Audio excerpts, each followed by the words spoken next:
It's time for the Mad Dog Show, coming to you live from the Park Group studio in the heart of the Bulldog Nation.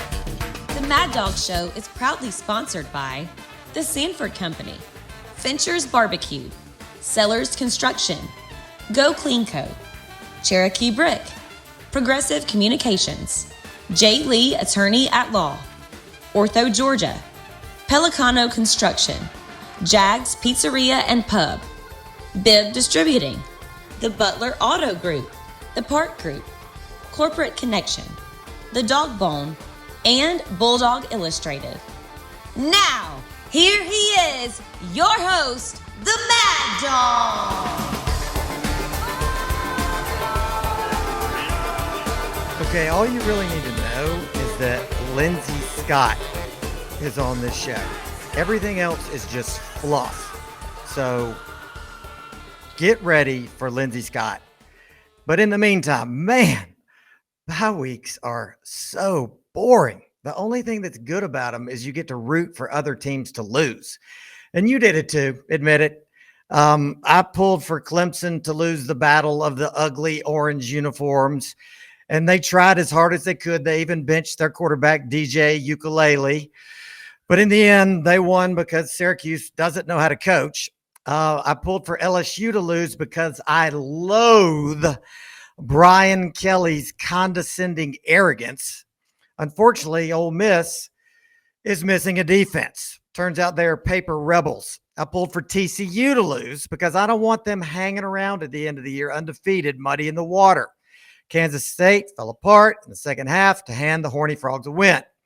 I pulled for UCLA to lose to Dan Lanning's Ducks for obvious reasons. I mean, I don't have to explain to y'all why we want the Ducks to keep winning, do I? Exactly. You're listening to the Mad Dog Show. You know how college football works. Well, that one turned out in our favor because Oregon ducked up the UCLA Bruins. I also pulled for Jimbo Fisher to lose because it's just so cruel that it's fun, isn't it?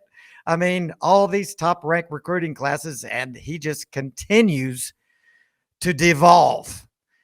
That one turned out in our favor as the Cox slashed the Aggies, which leads me to this amazing stat. Check this out. Since Oregon and South Carolina lost to our Dogs by a combined score of 97-10, I'll say that again. Since they lost to us by a combined score of 97-10, those two teams have together gone 10-0. Oregon is now ranked number 8 in the country. South Carolina is now in the top 25. Our schedule would be even tougher if Auburn and Florida didn't suck. We can't help that. I mean, it's truly a shame that Auburn is horrible. And it's a tragedy that Florida is so pathetic. But I digress. Now, you might think that I would be pulling for the Ohio State Brown-Eyed Chin Nuts to lose last week, and you would be wrong. Why, you might say to yourself? Well, I'm going to tell you why. First of all, they're not going to lose to lowly Iowa. I mean, are you kidding me? They're not going to lose to them. Iowa scores about 10 points a game, for crying out loud. Second of all, I want Ohio State in the college football playoff. Bad. I want them there real bad. I want to beat the brakes off of those ignorant Yankees. And that's right. I just said Yankee. I used the Y word, and we still use that word in the South. It's worse than an F-bomb. It pales in comparison to GD and SOB, for there is nothing more detestable than a Yankee and their dialect. Boy, you guys sure look big in them shoulder pads. I'm parched over here. Somebody throw me a soda. Somebody give me a Shasta. Idiots. Cultureless idiots. Nobody ever talks about Northern culture, do they? Sorry, I got sidetracked by my deep, deep distaste for the dreaded Yankee. At any rate, Ohio State has played a schedule with a collective record of 25 wins and 27 losses. And there is only one team on their schedule that so far has a winning record. And who is it? Let me say it again. It's the mighty Toledo Rockets with their record of 5-3. Descriptive adjectives for this schedule include pathetic, embarrassing, and shameful. How about this stat? Courtesy of Jerry Fortner, my friend from Homerville. Thank you, Jerry. Here it is. This is undefeated teams in the country currently versus teams that are currently ranked in the AP poll. Let's start with us. Georgia, 2-0. Michigan, 1-0 with their win against a very, very average Penn State. Tennessee is 2-0. TCU is 2-0. Clemson is 3-0. And last and intentionally least is the Ohio State Brown-Eyed Chin Nuts. What is their record against top 25 teams? Why, they are undefeated, of course, because they haven't played a ranked team yet. They are 0-0 because they are big fat zero. Like I've been telling you over and over, week after week. But the reigning national champions, who are currently undefeated and ranked number 1, and that is us. Well, our collective schedule is 29-22. We defeathered the Oregon Ducks, who are currently ranked number 8 in the world. We beat the Cox like they stole something and they were ranked in the top 25. And now we play our biggest rival, followed by the number 3 team in the country, which is Tennessee. Immediately followed by another top 20 team, which is Kentucky. Immediately followed by a team that has been in the top 25 all year in Mississippi State. Ohio State, they just played 2 ranked teams all year. And one of them is Penn State. And Penn State is very average. And they play a bunch of terrible teams in that conference too. They also play Michigan. Michigan, who just like Ohio State, plays a total cupcake schedule. But everybody in the mainstream sports media is crowning Ohio State the kings of the universe, lining up and falling over their knee pads to tee up their natty trophy. But not me, and not you, and definitely not us. And speaking of teams that I pull to lose, Alabama beat Mississippi State. And I'm going to need to get some water for this one.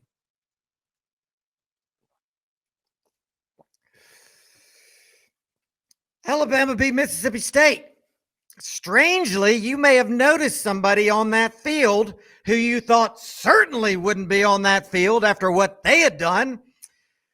Someone who, because they're such a bad sport, they cowardly punched a woman. You saw it. I saw it. It was all over the internet. It went absolutely viral.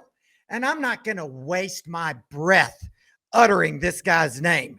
You know who he is. He's a spoiled brat traitor who left a national championship team because he didn't get to touch the ball enough. But here is the absolutely hilarious part. The evil elf who coaches this punk said he had no reason to suspend this receiver. And then Saban said, and I quote, I talked to him. He was scared. I was scared. Some of our other players were scared. Scared of what?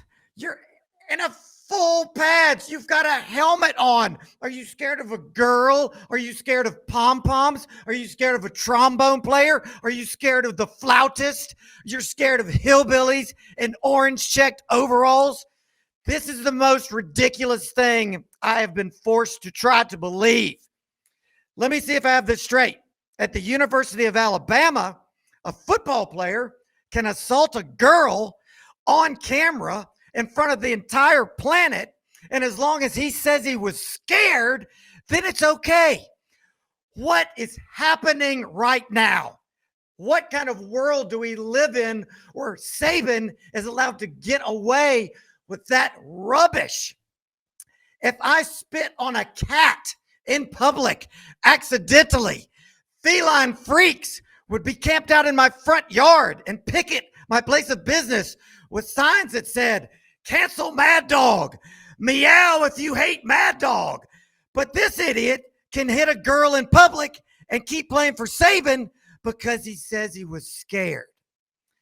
This very, very mediocre receiver, this totally average receiver, this receiver who had sad stats when he played at a previous school, he can play the fear factor card, so he can only catch a measly 2 passes last week and remain the 5th most productive receiver on his new team, on a team where clearly there are no rules.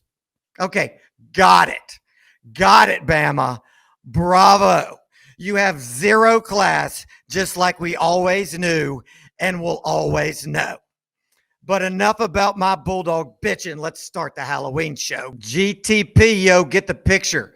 We usually rewind, but it's a bye week. We're not rewinding. So what we're going to do is we're going to start off with the Mad Dog injury report, sponsored by our friends at Ortho Georgia, featuring UGA offensive lineman Dr. Ryan Schnetzer.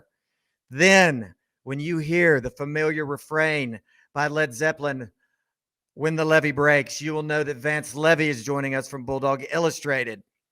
Then it's going to get real spooky, y'all, because Buffalo is going to channel his inner Harry Carey, and it's so real, it's scary. He will then be joined by our gambling guru, Dogger. His picks never miss. Then we're going to change it up. I'm not going to do a top 12. I'm going to give you Mad Dog's trick or treat predictions, and all that's just fluff because we're going to cap this thing off with the one and only Lindsay Scott. The Mad Dog Injury Report with Dr. Ryan Schnetzer. Welcome back, Dr. Schnetzer from Ortho Georgia. How you doing, my friend?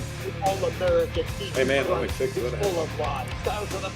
Hey, good to be back, Dave. Sorry about that. I had another screen going here. Oh, I was like, what's going on? Yeah. So, hot off the press, Dan Jackson, talk to me. Yeah, it sounds like, I just got an update email saying that he is likely out for the rest of the season with what appears to be a stress fracture in his foot. That's really about all the information I have.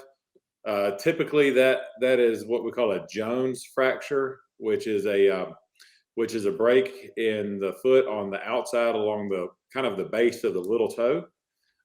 It's a fairly common stress fracture you see in athletes. Sometimes they do require surgery.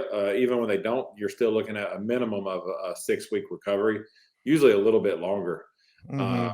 And these are one of those things that are just, sometimes they like to heal really slow, unfortunately. Right. So you really got to take your time with these. You can't push them back. So I think, they've already come out and said it looks like he's probably out for the season, which with plans for surgery later this week. Oh man, that's just tough because he's such a fan favorite, and just a guy who's worked his way up from, I believe he was a walk-on, was he not? Yeah, originally a walk-on. That's right. Worked his way up. Started the first game of the year, and then has played in every game since then. Had that interception against South Carolina. Yep. I mean, he's really stepped up and been a big part of our secondary back there. It's just nice to have somebody. We were fairly young back there in the secondary, so having him a little older back there, kind of leading them a little bit. But it's certainly going to affect us moving forward. Again, we got guys that got to step up. Yep. Well, best wishes to Dan on a speedy recovery. And I guess from there we got to jump over to Jalen Carter. I'm hearing that he's not going to play. Yeah, I'm sorry. I've been kind of busy all day. I hadn't heard the latest on him. I mean, certainly. It is questionable. Those MCL injuries. We assumed that it was a grade 1 sprain. That's what the word was, and so that would put him 4 weeks now. But again, it's one of the things we got to take it easy. Last thing we want is to get out there and re-injure it and be out for the rest of the year. It is a big game, but again, it's only one game, right? And right. Doesn't hinge on at this point. Doesn't hinge on one game. So I think we've got to look out for the long term. Health of the player and the team, and let him get out there when he's ready to play and healthy and ready to go. I could not agree more. And to that end, I'm hearing kind of the opposite on AD Mitchell, that he may play. Are you hearing the same? Yeah, hopefully he's get out there. I think he's still kind of just day to day, getting back to that high ankle sprain. The dreaded high ankle sprain. We've talked about it every week. It's one of those things. It's just the only thing that gets it better is time. Right. So hopefully, he's back feeling 100%, and then he's able to trust that ankle and trust the moves that he needs to make. because we're going to need them. I mean, we've been kind of sluggish there at the receiver spot here, and it's time we need these guys to step up and make some plays. Yeah, and it really speaks to the strength of the team, the fact that we can be without big time marquee players on both sides of the ball and continue to win, and at the same time give some of these younger guys those just invaluable reps and meaningful playing time for the Yep. future. Yeah, I mean, one person's loss is another person's gain. We hate to see anybody hurt, hate to see them go out, but it's good to see these young guys getting in there and getting some meaningful reps, proving that they deserve to be out there on Saturdays playing. We've got a lot of talent on this team. There's no doubt about it, right? It's just some of these guys that are backups that are younger just need to get out there and experience what it's like to step on that field in front of 92,000 people, and get out there and make some plays and show what they can do. All right, I'm gonna throw you a curveball. This guy he's back from an injury. He's been playing, and that's Arian Smith. When you watch him, do you feel like he's 100%? It's hard to say. I didn't get to see him a whole lot in that last game, but I think he's coming off it's been 8 weeks now, so that's a good bit of time to heal up from these ankles from that ankle surgery. I think he's got to be. I would say yes, he's probably 100%. I think it's going to be, we talked about this before, the mental aspect of getting out there and just saying, all right, I mean, I can do this. I'm healed. I'm ready to go. I feel it. I'm good. I just thought of another one. What about McConkey? He's been banged up. What are you hearing on him? Yeah, they were getting banged up. I think, again, it was an ankle thing they were talking about with him, but they said he could have come back in and played if needed. I think letting him, I think he's had plenty of time to rest and be ready. So hopefully we're good to go there. Yeah, hopefully the bye week did him good, and I know Stetson's been banged up too, so hopefully they'll both be back at full tilt. Yep. You going to the game? I will be there. Gotcha. Well, root them on. I'm 1-0 and actually attending the games, and I decided I'm pretty much sure I'm going to retire undefeated. I'm not a big fan. Yeah, that's a good record to have. I'm certainly going to miss you there. We'll be, I'll try to be as loud as I can and pull them through for you. I spent 5 years in Gainesville living in enemy territory. So this is a big one for me. Got a lot of friends down there that are still Florida fans, unfortunately.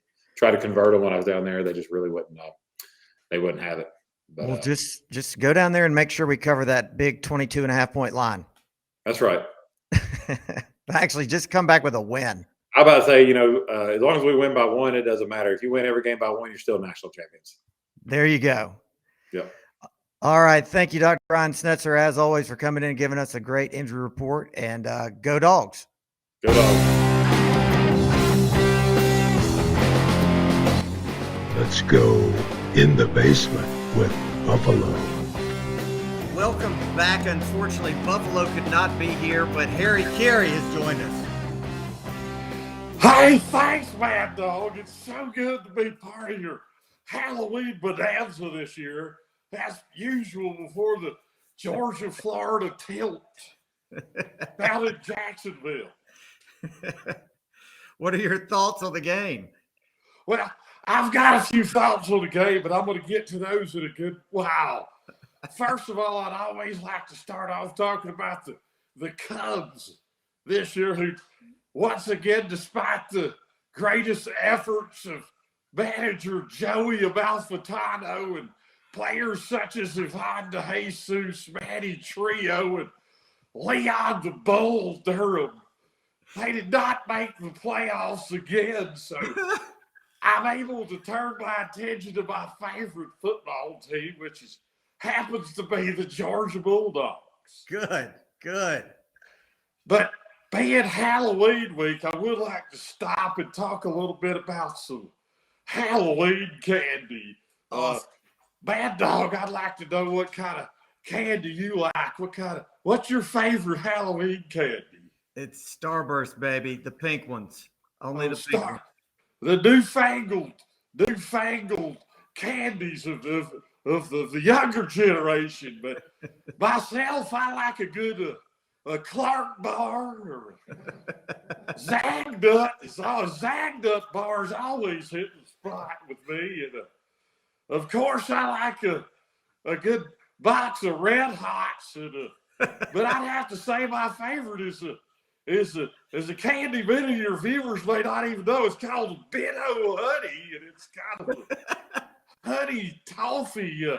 Has a strange taste. It kind of tastes like the seats in my daddy's old 32 DeSoto that I used to chew on when I was a kid and get a real big butt whooping.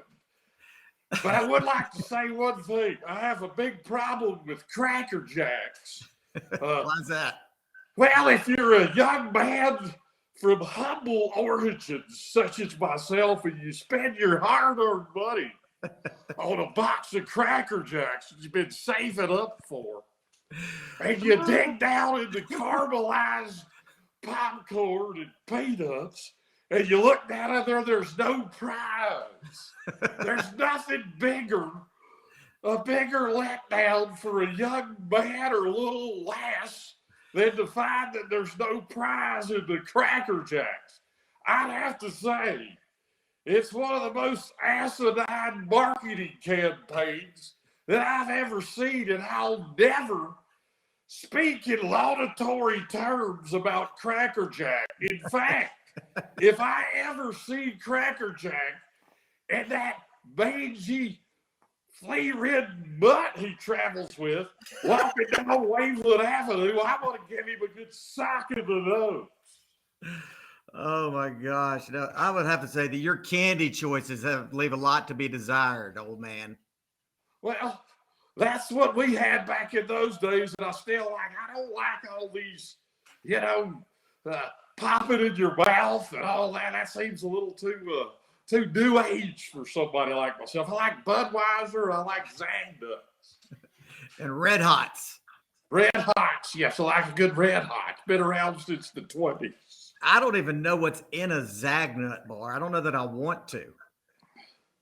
Well, it's a tasty delight. I can't go through all the ingredients. I don't know how they make it. I just know it's good. That a Fifth Avenue, that's in that same family. O. Henry bars, all those kind of little treats. What are your thoughts on the controversial ingredient known as nougat? How do you feel about I don't like nougat? If I eat a Milky Way, I like to start on the edge and chew it around like a piece of corn, the corn on the cob. Then I take off the two ends, take the bottom off the nougat, slice it away, then roll up the top and the caramel and pop it in. Well, I knew you would have an opinion on that, and it's not far from what I thought it would be. I can't believe that Three Musketeers has been around this long, because that candy bar is subpar. It's trash. It's garbage. It's garbage. Well, would you like to talk about this big game coming up? I would absolutely like to talk about this big game coming up. I thought you'd never ask. Well, it's always been one of my favorites because it's the world's greatest cocktail party. And everybody knows old Harry likes to have a few cocktails. That's right. I'm actually heading down there Thursday afternoon to get involved with all the festivities and going to be carrying a whole truckload of Budweiser. I bet you're going to show up thirsty. I'm going to be very thirsty. If my wife drives, though, I might not be quite so thirsty. I might start up here in Fulton County. What are you feeling about this game and this big line, 22.5 points? I mean, what are your thoughts? Well, that's a hefty line. Hadn't been one that large since Steve Spurrier bought his cocky Gators into Sanford Stadium back in 95. I believe that's the same day the Braves won the World Championship against the Indians. But that line was somewhere in the neighborhood of 19.5. 22 seems kind of large. But hey, I think we're going to come out and make a statement, settle down some of these Rocky Top idiots. For sure. Now, how did Harry Carey become a Dogs fan? I'm trying to find the correlation and connect those dots. Well, I came and visited my son Skip at one point, and he took me over to Athens. I had such a good time drinking drinks down at Harry Bissett's and some of those type places. We don't really have college football in the Chicagoland area is not very nice. You know, we got Notre Dame, who I know you're big fans of the tiny leprechauns. I am not. I'm sorry. Northwestern. Oh, great. Chicago University. They hadn't been good since the great Jay Berwanger. Where are you I getting decided to adopt the Georgia Bulldogs as my team, and I watch them every chance I get. Well, I tell you, maybe you've been somewhat of a good luck charm for us.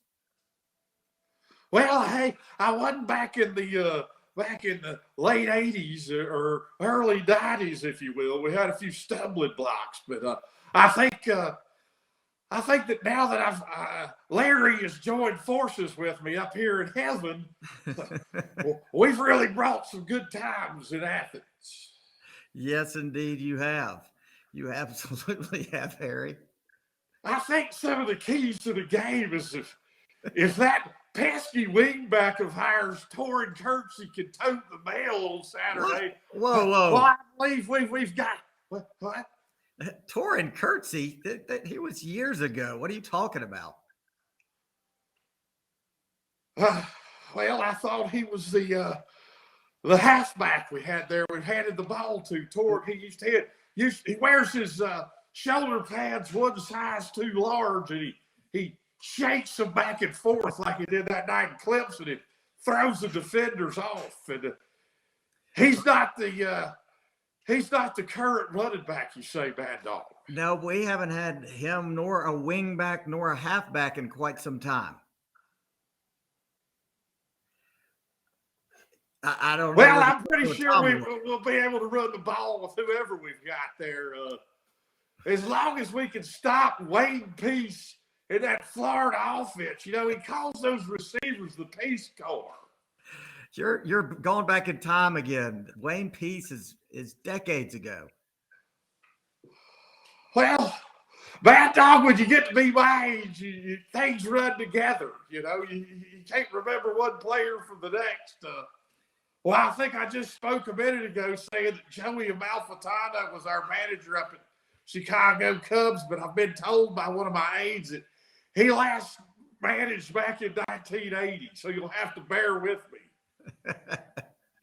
I've got one thing to say, though. I hope that Brenton Cox has a terrible game on Sunday. That's a current player. Okay, yeah. There's only one person in the land that I hate worse than Brenton Cox, and that's Cracker Jack. But I hate Brenton Cox. And I hope he has 0 tackles. I hope he doesn't do anything in the game except make penalties.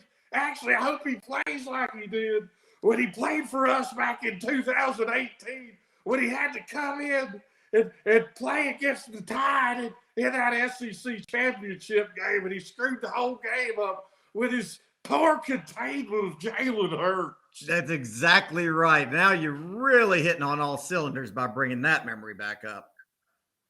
Yeah, let's just hope he has a case of diarrhea on Saturday and is doing a terrible job for the Gators. I hate that fella. Well, I think you speak for everyone in the Bulldog Nation with those feelings on Mr. Cox. I know I certainly do. Hey, Mad Dog, who do you think would win in an arm wrestling contest between Bear Alexander and Leon the Bull Durham? I'm going with Bear Alexander just because. Wise choice. I think he's much younger. The Bull's pushing 70 now. He probably wouldn't stand a chance. I think you're right about that. That was quite an interesting matchup for an arm wrestle that you just put together there. Yeah, well, I just thought of it because both guys were named for animals. It just came to me that way. And now it makes sense. I know that Mark the Bird Fidrich would do terribly arm wrestle against each one of them, as he was a skinny fella that looked like Horseshack off of Welcome Back, Kotter. Horseshack. Now that is another name I haven't heard in a minute. And I remember it very well. That was one of my favorite shows. It was awesome. One of the best theme songs ever. Yeah, it was very fun to sit out and watch after a night at the bars, and the Cubs game had been over for hours, and I'd been out. I'd come in and watch the rerun at 2 a.m. I believe John Travolta, maybe you could argue, got his start with Welcome Back, Cotter. Yeah, I believe he did. Actually, he was in The Boy in the Bubble, if you remember, as a 9-year-old. A poor fellow that was so sick, and he was riddled with diseases. If outside nasty air touched him, he had to stay in a plastic bubble his whole life with a pair of dish gloves there if you wanted to touch him. I tried watching that. I stand corrected again. He did get his start with Boy in the Bubble. You're right. It was The Boy in the Bubble. Oh, my gosh. Now you're taking me back to about 1974. Yes. I just hope the Dogs can come out and just start quick and just make a statement. And as Kirby said, I'll clean up his language because this is a family program. Right. I'll tell you what he said at the bar later, but he said he doesn't want those Florida Gators to want to play ball anymore after they get done with it. Let's go that route, Mad Dog. Let's do that again. I love it. I can't wait to hear how Kirby really said it. Which I know you'll tell me later because we can't say it on air because, like you said, it's a family show. Yeah, I know your mother's watching. My mom's watching. You know, we can't have that salty language. So I appreciate you cleaning that up for us. So is Eunice Smith down in Hunterville, Georgia. She loves the Cubs. And she loves the Dogs, and she watches them every chance she gets. Today's her birthday. She's 97 years old. She still runs a goat farm down there. This is the second Homerville reference of the day. Wow, that's incredible. Well, just a coincidence, I guess. Now, Harry, you know, we've got to get the prognosticating with Dogger. Are you ready for Dogger? Yes, Mad Dog. Ready to hear some of his insightful, distinguished, really gonna make us all a bunch of money if we choose to bet on his 10-team mega sandwich. the cracker parlay thing he's got there. Dogger, are you available for comment? I'm here. I'm here. We can hear you. Have you been hearing all this wisdom and knowledge that Harry Carey's dropped on us? Oh my goodness. I hadn't stopped laughing. I'm trying to figure out which candy I like. You left out Reese's Pieces. It's kind of one of my favorite. I love Starburst as well, but Reese's Pieces, Harry, you forgot that one. Reese's Pieces. What? I only eat Reese's Cups, man. You put the peanut butter in my chocolate, or you put the chocolate in my peanut butter, but I don't eat my Reese Cups like a little bag of M&M's like some fairy boy. Oh, that's good stuff. Oh my gosh. And we were, Bobby, you are correct. The Florida line in 95 in Athens was exactly what you said, 18.5. And you and I proceeded to go to Atlanta and watch the Braves win the World Series. So, I'm sorry, Harry, you and I went. Yes, and I believe we left Athens and got in the car with Ted Koppel's daughter and rode back to Fulton County Stadium. That's a true story. We did. And Harry's been around so long, he knew how to play mound ball. So we taught everybody in the World Series stadium. Harry taught me and taught us how to play mound ball. And we had a cup going around to like 18 people. Okay, wait a minute. Back up. That is the most random reference ever. It was Ted Koppel's daughter. Oh, yeah, absolutely. The newscaster. Yes. I could see that guy now. What was Ted Koppel's daughter like? I'm sure she was a delight. She was a fantastic delight. I got to admit I had a crush on her. Harry was a little old at that time, so she wasn't too attracted to him with that white hair and everything. Well, let me say this. She was easy on the eyes, Phil. I take it she was your driver. No, she had tickets. She had the tickets. Okay. Yeah. All right. Let's get to some games. What you Yeah, got? let's do it.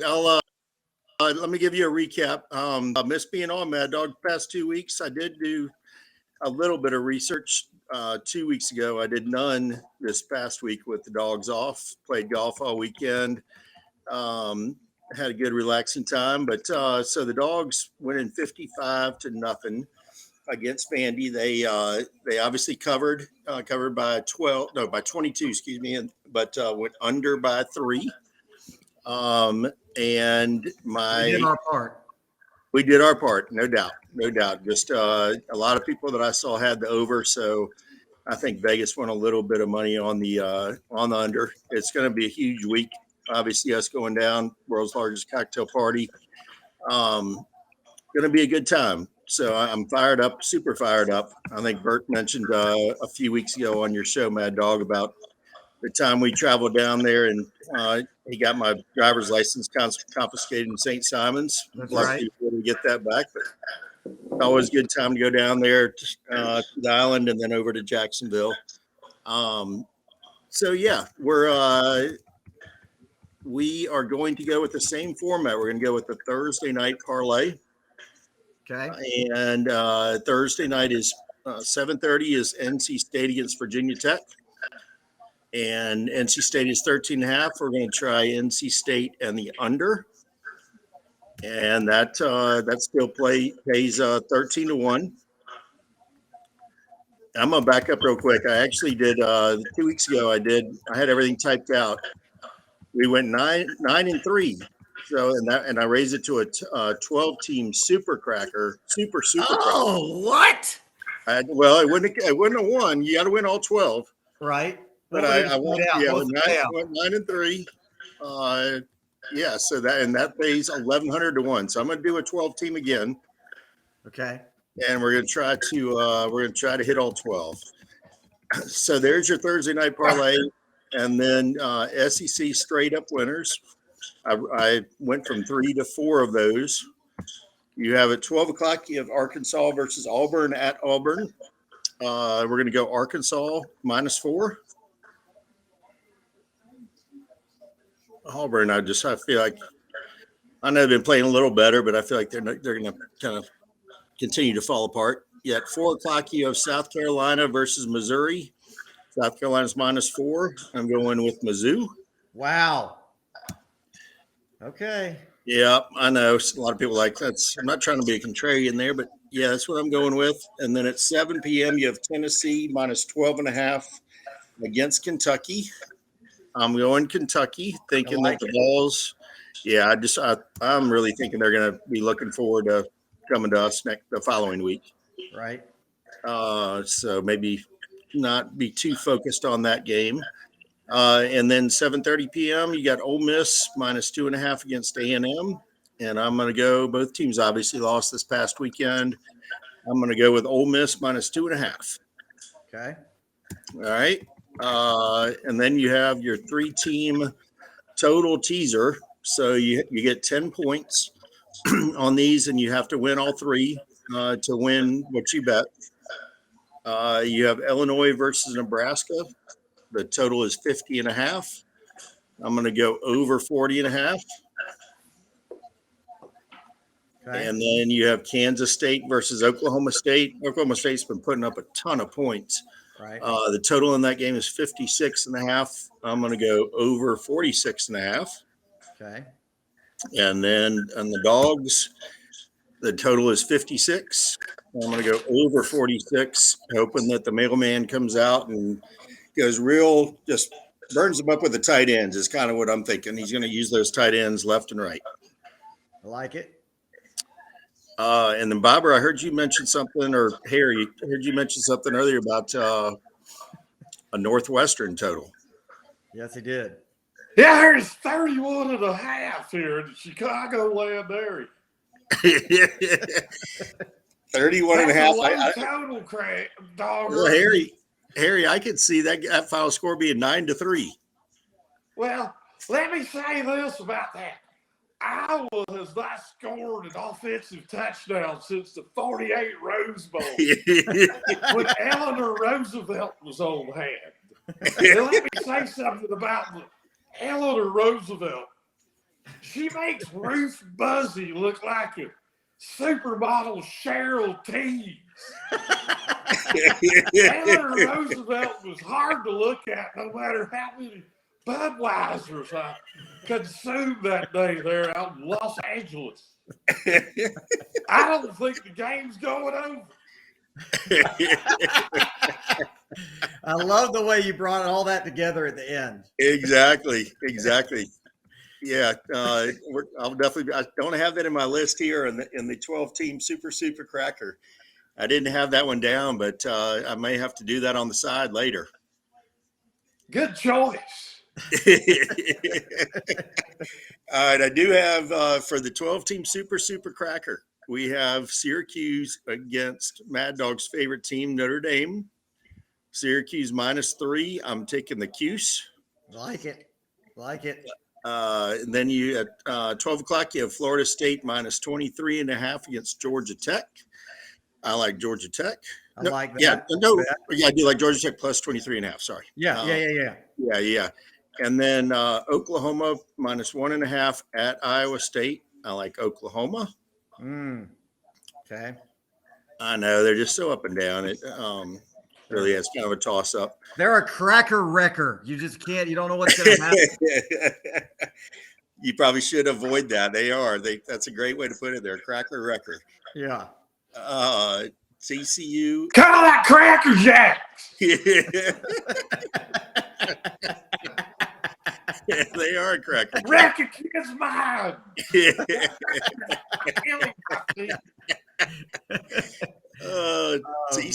TCU -7.5 at West Virginia. I'm going West Virginia. Been playing better. I like that. I like that bet a lot. All right, very good. I hope it works. Ohio State at Penn State. A lot of home dogs this week, it seems like. The Ohio State -16. I'm going Ohio State. Smart. Yeah, after Michigan just destroyed them late in that game. And then I'm doing the total in that game too. 61's the total. I'm going to go over 61. Okay. You have Miami -2 versus Virginia. I'm going to go with Virginia. I know they only beat Tech last week, but they played on Thursday, so maybe a little extra time will help them there. Yeah, they actually look decent. Like they look like they had some athletes. Yeah, I mean better than Tech. Better, well, yeah, which is not saying much. Exactly. They had some dudes. Okay. Yeah. Oregon is -17 at Cal, and I'm going to go Cal plus 17. Okay, I don't like that one. Oregon's been playing really well. Bo Nix is playing great. I just another one. One of those you feel like they're going to let back a little bit. I would like to apologize on behalf of the Mad Dog Show for the very abrupt ending of the Harry Carey and Dogger segment. Harry Carey had a medical emergency, probably resulting from too much Budweiser intake that necessitated his leaving the show with very short notice. We will see if we can get him back on, but if not, thank you to both Dogger and Harry Carey for joining us on this very special Halloween Mad Dog edition.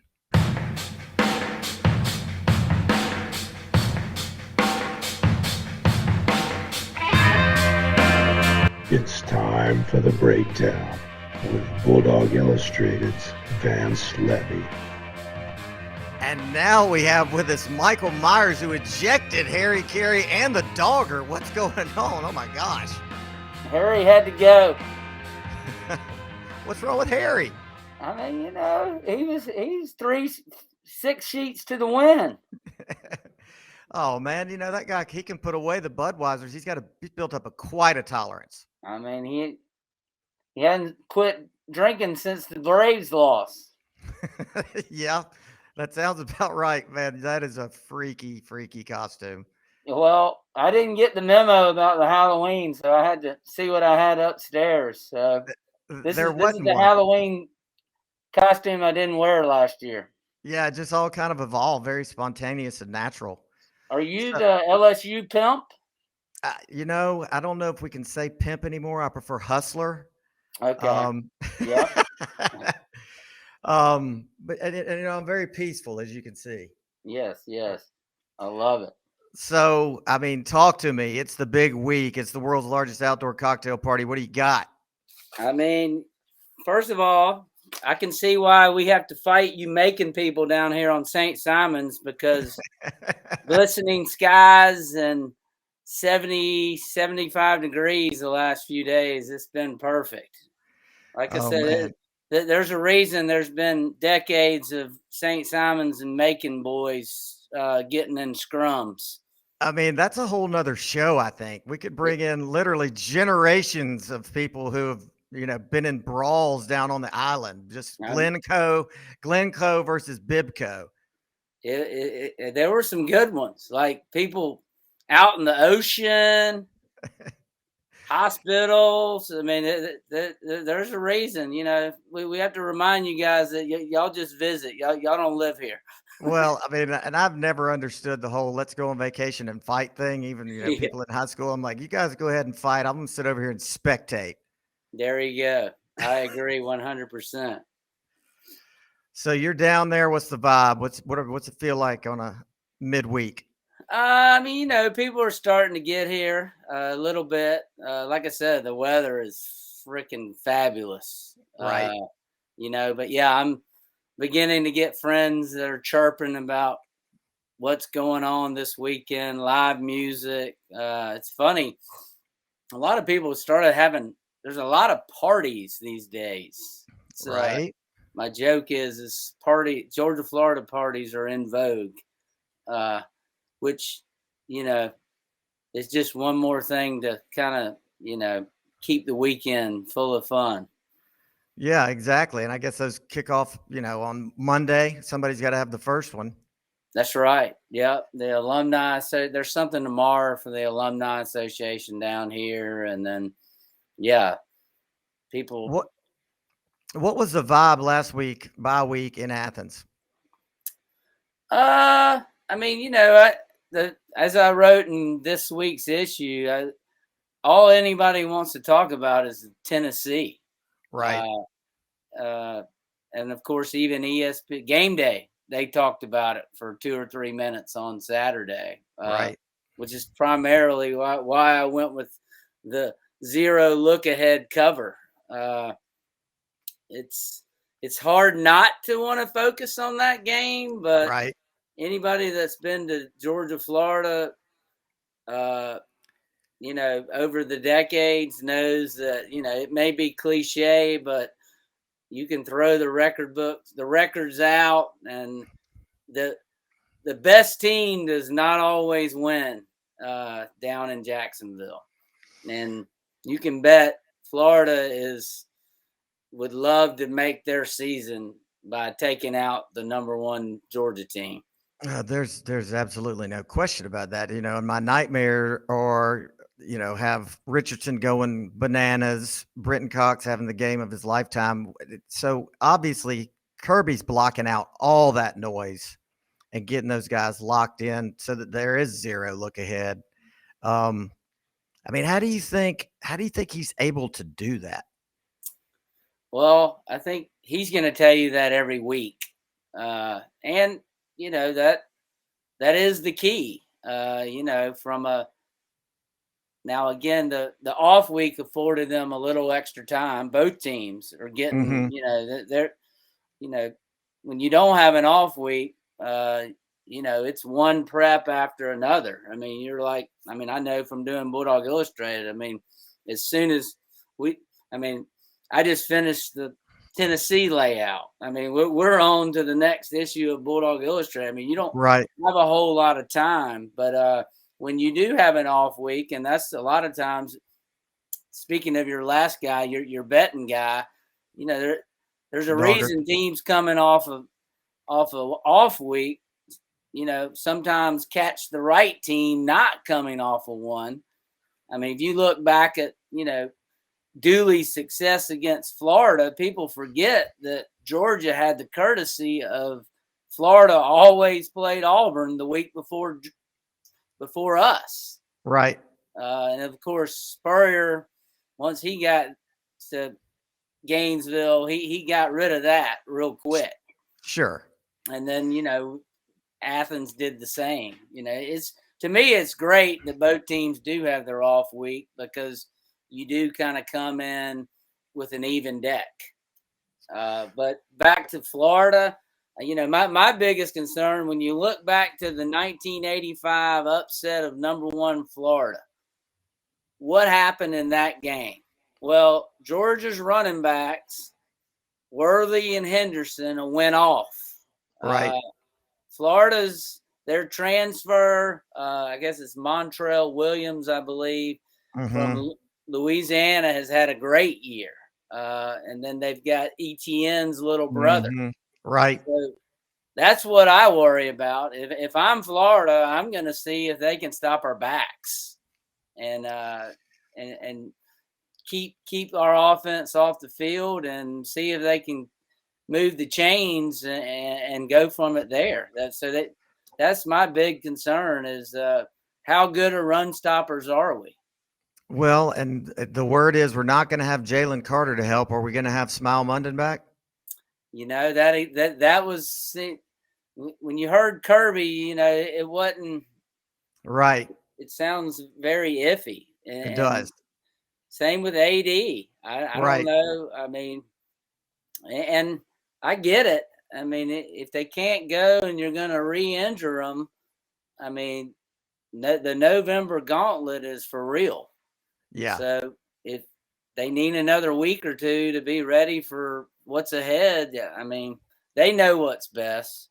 I mean, they're not going to put those guys out there in a bad situation. Right. Well, I mean, we've got the talent to beat those guys without them. Right. We do. We do. And we've definitely got the coaches to do it. It's just, man, I just want to get in there and get this one in the rearview mirror bad. That's why we need the Zebras to be in red. We do need the Zebras to be in red. Because if there's one thing that could kind of change that weird, Jacksonville is just different. You get some calls going your way, right? You get a turnover, Georgia kickers historically have not done great down there with that little extra win. Now I'm hoping my St. Simon's brethren jackpot will be true, but we've been down there. You have a drive stall and then you miss a 36-yard field goal, and then the Zebras get involved. Suddenly old man Mo can shift. Yep. You're right. I mean, think about how much it shifted last year when Nolan ripped that ball away from the guy at the end of the carry. They thoroughly outplayed us. And they did. That first half was scary. Right. I mean, we were lucky to be going in with it almost being even, and then it just went sideways. And unfortunately for Mullen and his career, it really he didn't get those guys to the locker room. And I mean, that put a nail in the coffin of his time in Gainesville. I mean, without a doubt. Yeah. And then, of course, Kirby finished him off talking about recruiting and whatnot. And, oh, yeah. Then it got weird. Well, but unfortunately I was hoping they'd keep him because the deal in recruiting is 1 year equals 3 years. So if you keep the same guy that's not recruiting at the level you need, 1 more year of him recruiting that way is really like 3 years of classes, if you think about it. Oh, absolutely. That's why we want Harsin to stay at Auburn. I mean, same thing. And nothing against, Coach Richt or whatever. We were always top 10 in the country, but we were 6th in the SEC. And that's exactly what Florida was under Mullen. I mean, they were always kind of, within the number 10 or 15 spot. But then when you really looked at it deeper, that was getting you number 6 in the conference. I've never heard that stat before. That's amazing. Yes. I did not know that. Yeah. I mean, for all the people that used to say, we get a top 10 class every year. And you're like, yeah, but we're number 5 or number 6. Yeah. In the hardest conference in America. Right. So it means a difference. I think Kirby has proven that. If you remember back his first when he got the job in Athens, I remember it like yesterday. I mean, he basically said, we're going to scour the country looking for people for each position, certain sizes, certain arm length. I mean, just like essentially think about Darnell. I mean, Right. those aren't growing on trees. Right. I mean, if you can find one of those, look what you have. And, and between Alabama, Georgia, I mean, that's depth's why at the end of the day, Saturday's game, the depth is not comparable. Not in this particular year. I mean, even Napier all but agreed with that. There's a big difference in the rosters right now. And well, that's what the line is, what it is. Exactly. Yeah. But as Bear Bryant used to say, if Florida ever gets a good coach, look out. And anytime they've had a good coach, they get good real quick. Oh, yeah. I mean, they can pull a Tennessee. Right. And Miami's having a bad year. FSU's having a little, we always, as Georgia fans, we always want Miami and the FSU to be good. Absolutely. Because that takes a few of the blue chippers off the table. Yeah. And but again, this particular year, we have more Jimmies and Joes than they do, and that provided we don't get sloppy with the ball and things get wacky, that should prove to be enough. And like you said, get on to the next game. Right. So, give me a score prediction. Man, I hate score position. I know, but I got to do it. Let's see. I'd say 31-20. I'm going to go 38-14. Okay. Yep. That's a cover. Yep. Hey, it doesn't matter. Just get us to 8-0. Yeah, I'll take 7-6. Yeah. And I mean, Tennessee's going to have their hands full with Kentucky. I think that game could be trouble for them. Sure.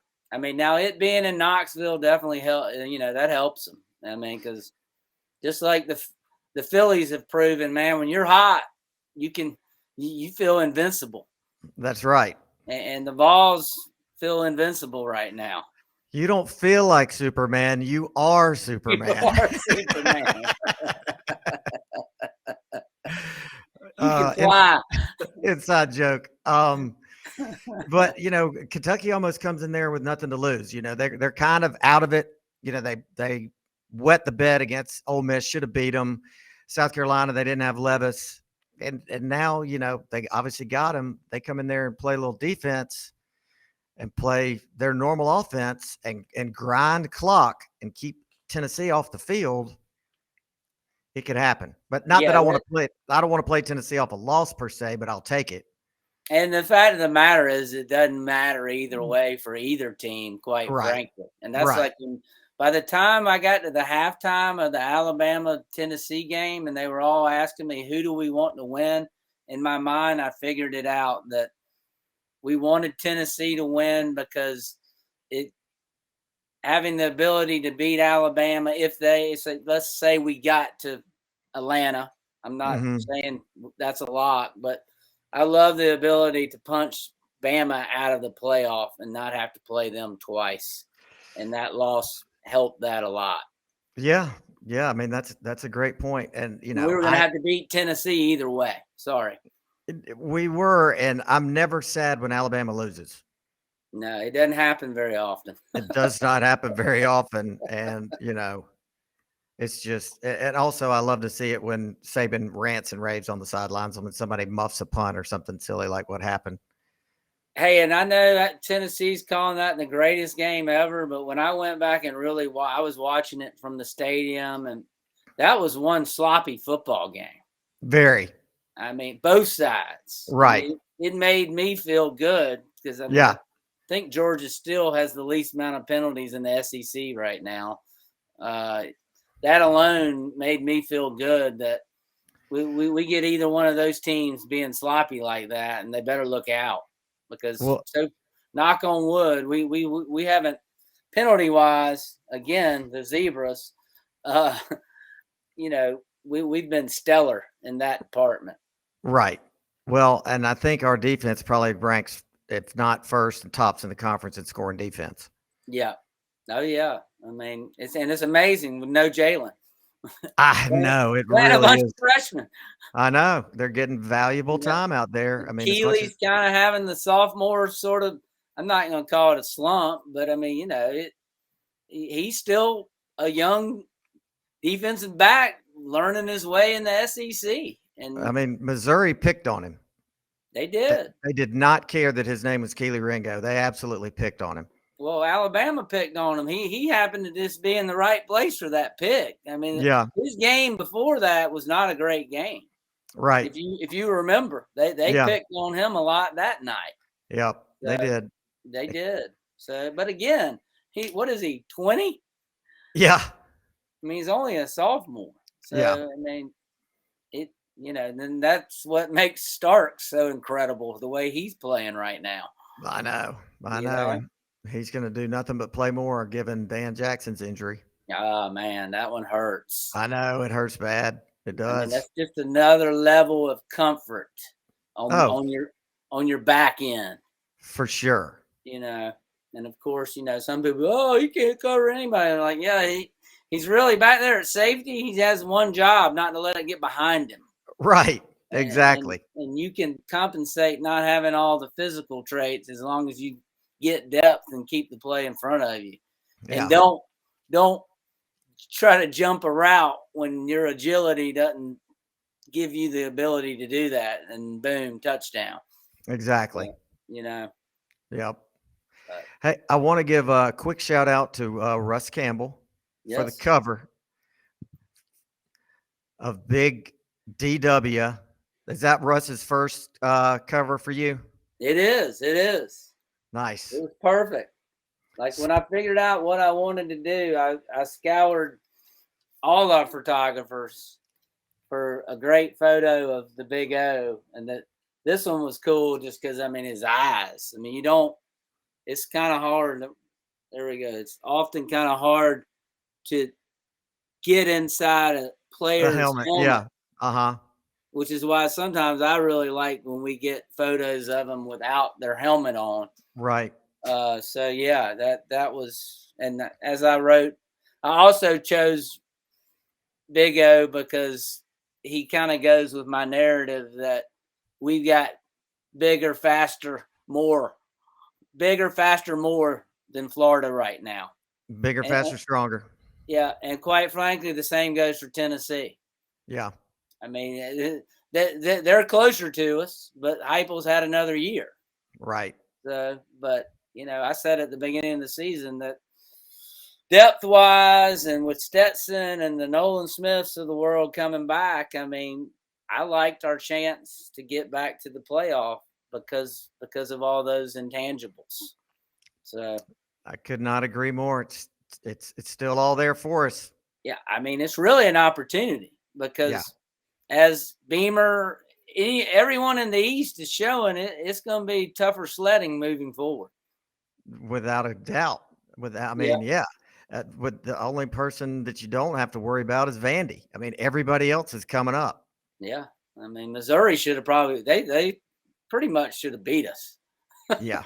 I mean, it took everything we had to come back and win that game. That was a rough one.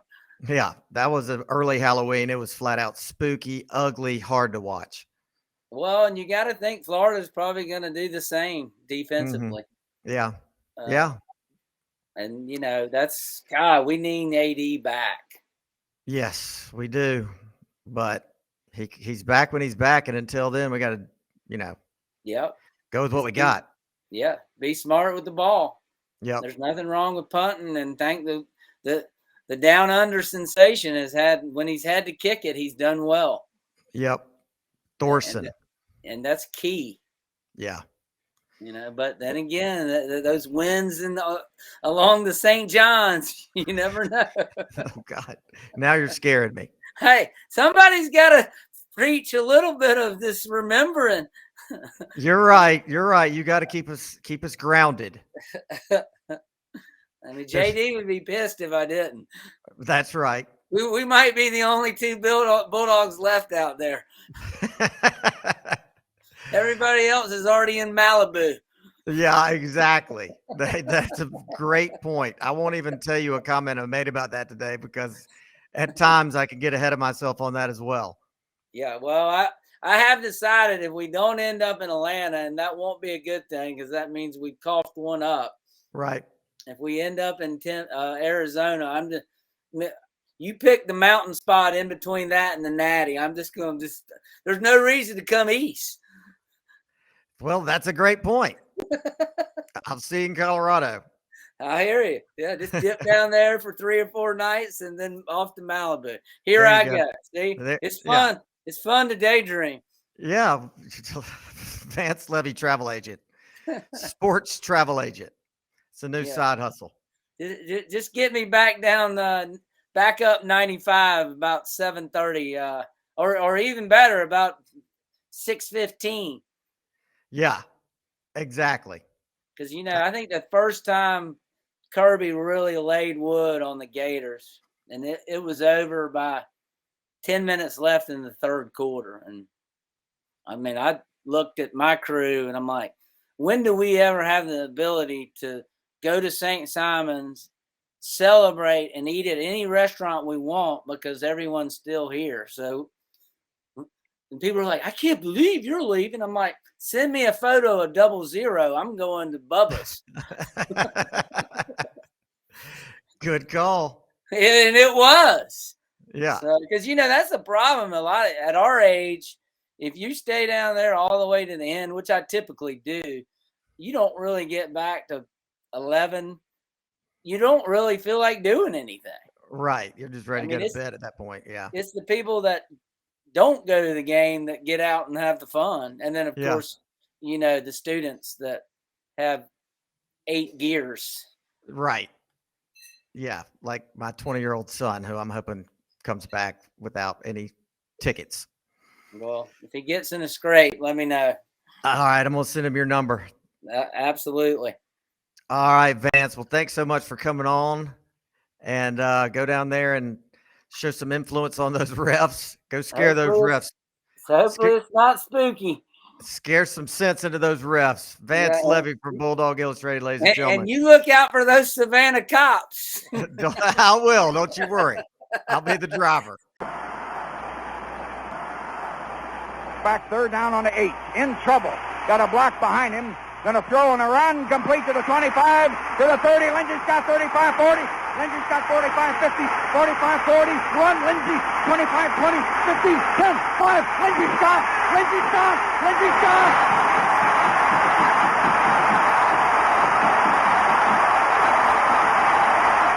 Well, I can't believe it. 92 yards, and Lindsay really got in a foot race. I broke my chair. I came right through a chair. A metal steel chair with about a 5-inch cushion. I broke it. The booth came apart. The stadium fell down. Now they do have to renovate this thing. They'll have to rebuild it now. This is incredible.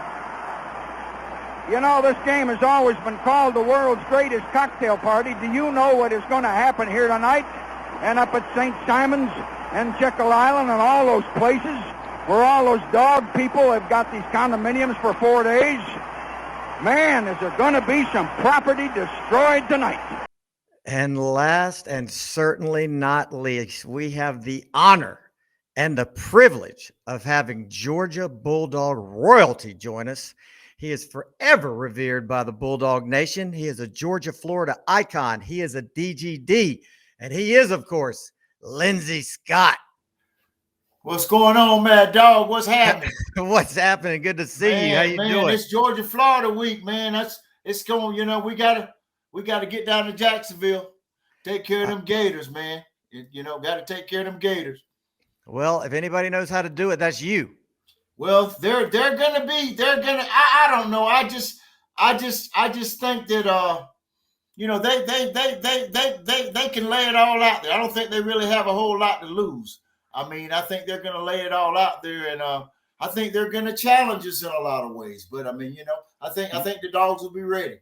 Well, you're exactly right. They don't have anything to lose, and those are the kind of teams that worry me. I mean, Exactly. this is their national championship, and they're going to bring everything they got. They're going to empty the kitchen sink on us, and I hope it just comes down to the fact that we know we got the players, but I know hopefully it's going to be our depth that's going to make the difference.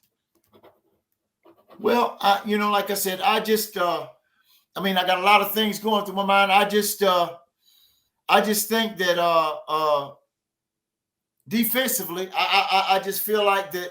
Last year last year we were 3-0 with 2 minutes left in the half. That's right. I mean, it was a ball game and it was ugly, and we weren't doing a whole lot offensively. We weren't doing a whole lot. Then, in a matter of 2 minutes, with an interception, a pick six, Stetson hits Kyrus Jackson in the corner for a touchdown, and we're 24-0 at halftime. But it started with the defense, man. You're right. You're remembering that perfectly. And we were just saying earlier, if Nolan doesn't rip that ball out on that play, that's kind of going nowhere. And because they could have blown the whistle at any time, and they didn't. Exactly. And he doesn't rip that ball out. It's a different game. And like I said, that's what that defense last year had that capability to take control of a ball game, and we seen it there. And it was pretty much. And I hate to say this, but it was pretty much they were done, man. They were done. 24-0 at halftime. They were done. Yeah, it took all the wind out of their sails, and I mean, Florida fans started leaving, and the players see that, they feel that, and from there it was we were just eating clock, to get out of there. Right. And I think that's why turnovers are so big in a ball game. I think there's momentum shift, and football is a game of momentum, and those turnovers. I mean, and either way it happens, when you turn the ball over, it's just the whole momentum shifts. And with Florida, and not that they were bad, but the turnovers, and it can happen to anybody. But the turnovers, it changes the whole ball game. Especially when they result in points. Yeah, I mean, you're exactly right, and that's kind of what happened to us against Kent State and Missouri. Exactly. You take those turnovers away, and they're different games. Right. So we're gonna have to, we're gonna have to protect the football, and what they say, we're gonna have to play a clean ball game. I mean, mistakes happen, turnovers happen, but we're gonna have to minimize those and play a pretty clean ball game, I think. And I'm just a believer in when it comes to the Tennessees and the Floridas. I just don't think there's a whole lot of difference in personnel. Now, I think Georgia has a little bit more depth than a lot of people. They got a little bit more depth, but I mean, on any given Saturday, if you're not focused and on top of your game, I mean, it can make for a long day. And that's where I think the coaches that we have make just such a difference. I mean, when you've got Muschamp's been a head coach, right? We got a co-defensive coordinator with Schumann, and Monken, and just everybody all down the line. I'm hoping that they're going to be able to keep these guys focused, just like they have over the last 2 years. Well, I mean, they got a good outfit up there, and I mean, they do a good job of staying focused and taking it week by week. And we hear that all the time. It's sort of like a cliche, but taking it week by week and not getting ahead of yourself, getting ahead of yourself. But they've done a good job of doing that. And like I said, that's, and I don't think it'll be any different this week, but Florida's not Kent State. Florida's not the other team we play. They're not Sanford, Right. They're not Vanderbilt. They're Florida, and they're a different monster. They absolutely are. And I have something just pop in my head. When you go back to Athens now and you look around at just the football facilities alone and what they have now, does it just blow your mind compared to what you had back then and just how much it's grown? It's the top of the line. It's the top of the line, and it's the best out there. It's the best out there, and they've done a great job in catching up, because for years, and not that the facilities were bad, but for years, I mean, we were sort of like, I mean, I'm gonna just be honest, but we were on like the bottom half of the conference as far as facilities. I mean, and they're nice. They were nice. They weren't nothing wrong. They were nice, but compared to your Clemsons and your Alabamas, I mean, of course, I know Clemson's in the ACC, but what I'm saying is those guys, they've made a commitment to their facilities, and since Kirby has arrived, I mean, he's made sure that they've caught up with that, and it's mind blowing, it's mind boggling. It's amazing what they have. The facilities are amazing, immaculate. So I'm going to just kind of jump around here to things that have just popped into my mind. Obviously, when I watch the play that made you famous, there's not a single time that I watch it that I don't get chills. Every single time the hair on my arm stands up, and I will get a lump in my throat. There are many a time I watch that play and I get a lump in my throat. And so I was wondering, at what point in that play, like what yard line did you know they're not going to catch me? I got this. I'm going to the house.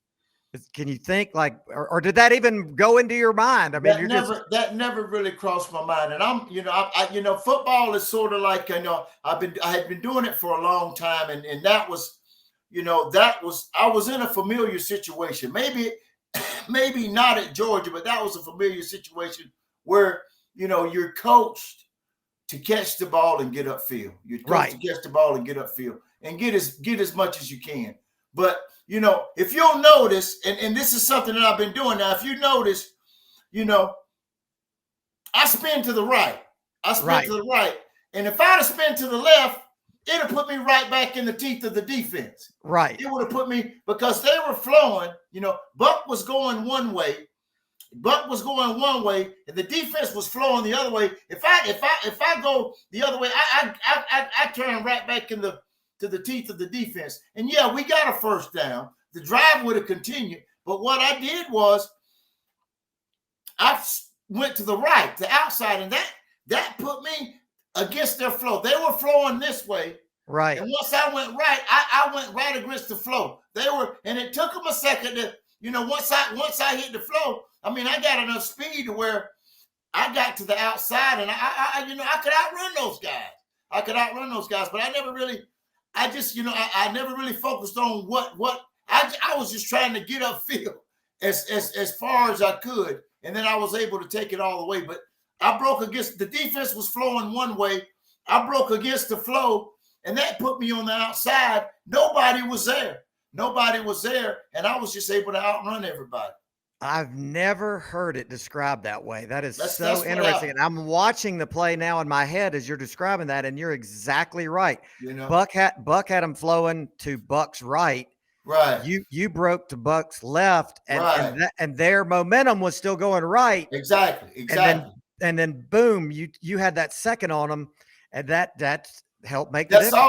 That's all it took because like I said, And I just, and it's just instinct. It's instinct. I've always done it. And I broke to the right, got upfield, but I go to the right, and I'm away from the floor of the defense is going the other way.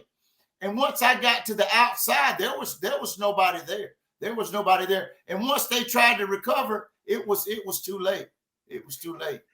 Well, I've got a small Georgia shrine in my office. Some would say it's large, but my favorite picture is the picture you signed for me, black and white, you number 24, and the 24 from Florida back behind you. Just and he knows it's over. Yeah, he's running, but he's just running because he's supposed to run. The play is over. I mean, what are you when you cross the goal line? At what point is it hit you? I mean, there's students jumping out of the stands and mobbing you that are there before the players even get there. I mean, it's pandemonium. What's going through your head? Well, and I guess I really couldn't see that, but I felt that, and it was like, we had come so far, man. We had come so far. We're undefeated. We're sitting there, having a chance to win it all. And like I've heard a guy say, it didn't look good, man. It didn't look good. Yeah, it was 3rd and 10, 3rd and 8. It didn't look good. It didn't look good at all. And what I'm saying, even if I had been tackled, we would have continued the drive. The drive would have been, I had the first down, and that's what we needed. We needed an opportunity to continue the drive. But Mad Dog, that thing hit. It's one of those plays that hit. It hits, and once I broke to the outside against the flow of the defense, that's what made the difference in the play. Of course, Chuck was able to shield that safety a little bit, but still, the reason that he stumbled because he was flowing in the other direction, And once I got to the outside, it's one of those plays that hit perfect. And once I got to the outside, fortunately enough, I got enough speed to where I can pretty much outrun those guys. All right, you said that play. What was the name of the play? Left 76. That was 76, and I was the X receiver. So when they say left, I go away from the call. If anytime it's left, I go right. Okay. I'm the X guy. I go away from the call. Left, the split end goes to the right. The flanker goes to the left. All right, so I'm on the weak side of the ball. I'm away from the strong side of the ball.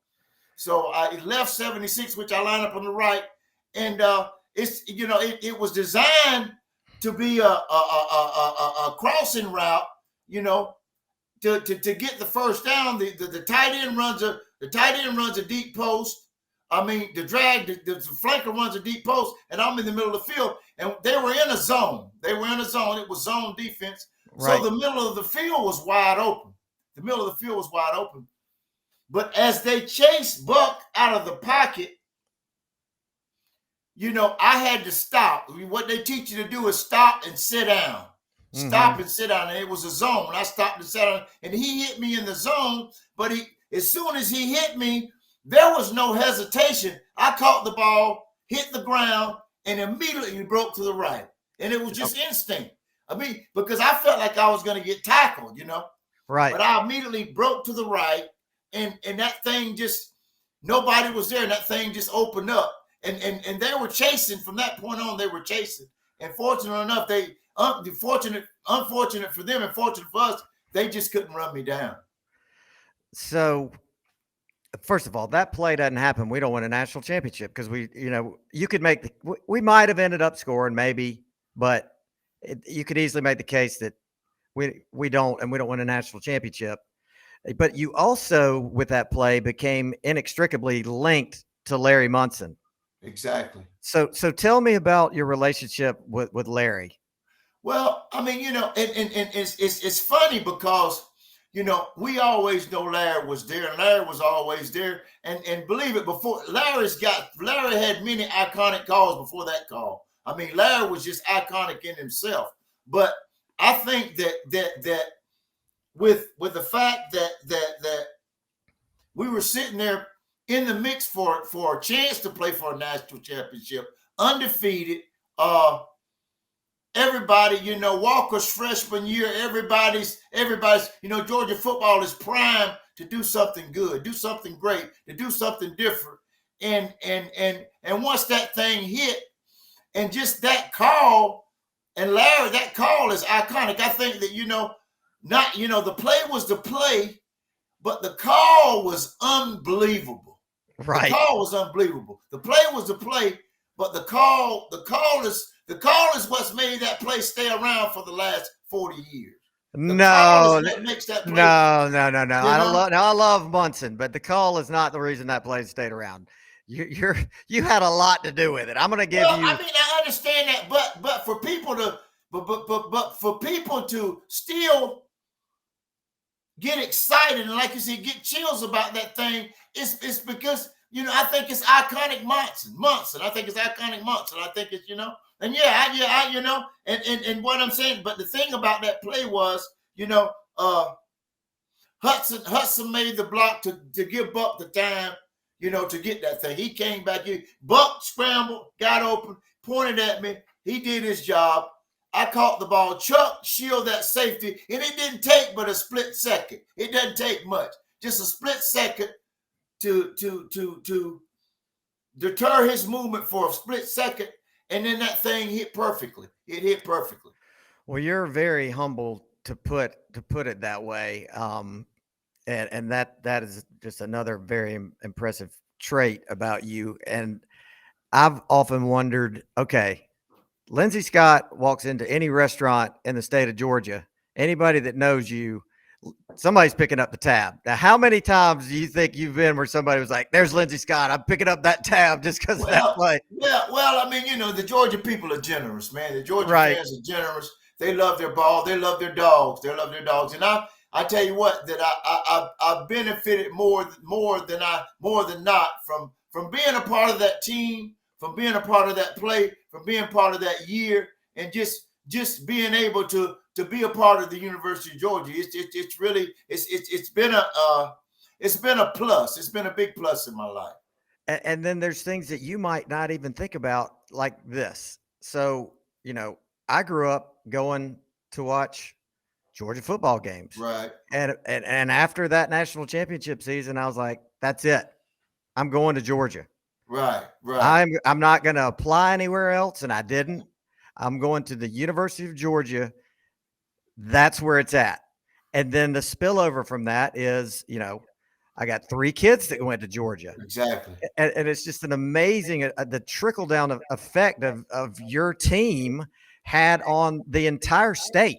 I mean, the sense of pride that everybody had about the state of Georgia after you guys won a national championship, it's really amazing.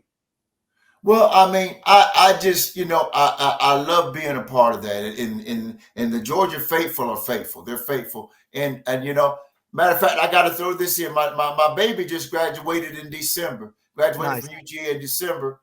And of course, she's a lot smarter than I am. She graduated in December. So this thing has trickled down, not only even in my family, in my family. And my dad's passed away, but my mom and my sisters and my dad used to make that long drive from Jessup to Athens on the weekend.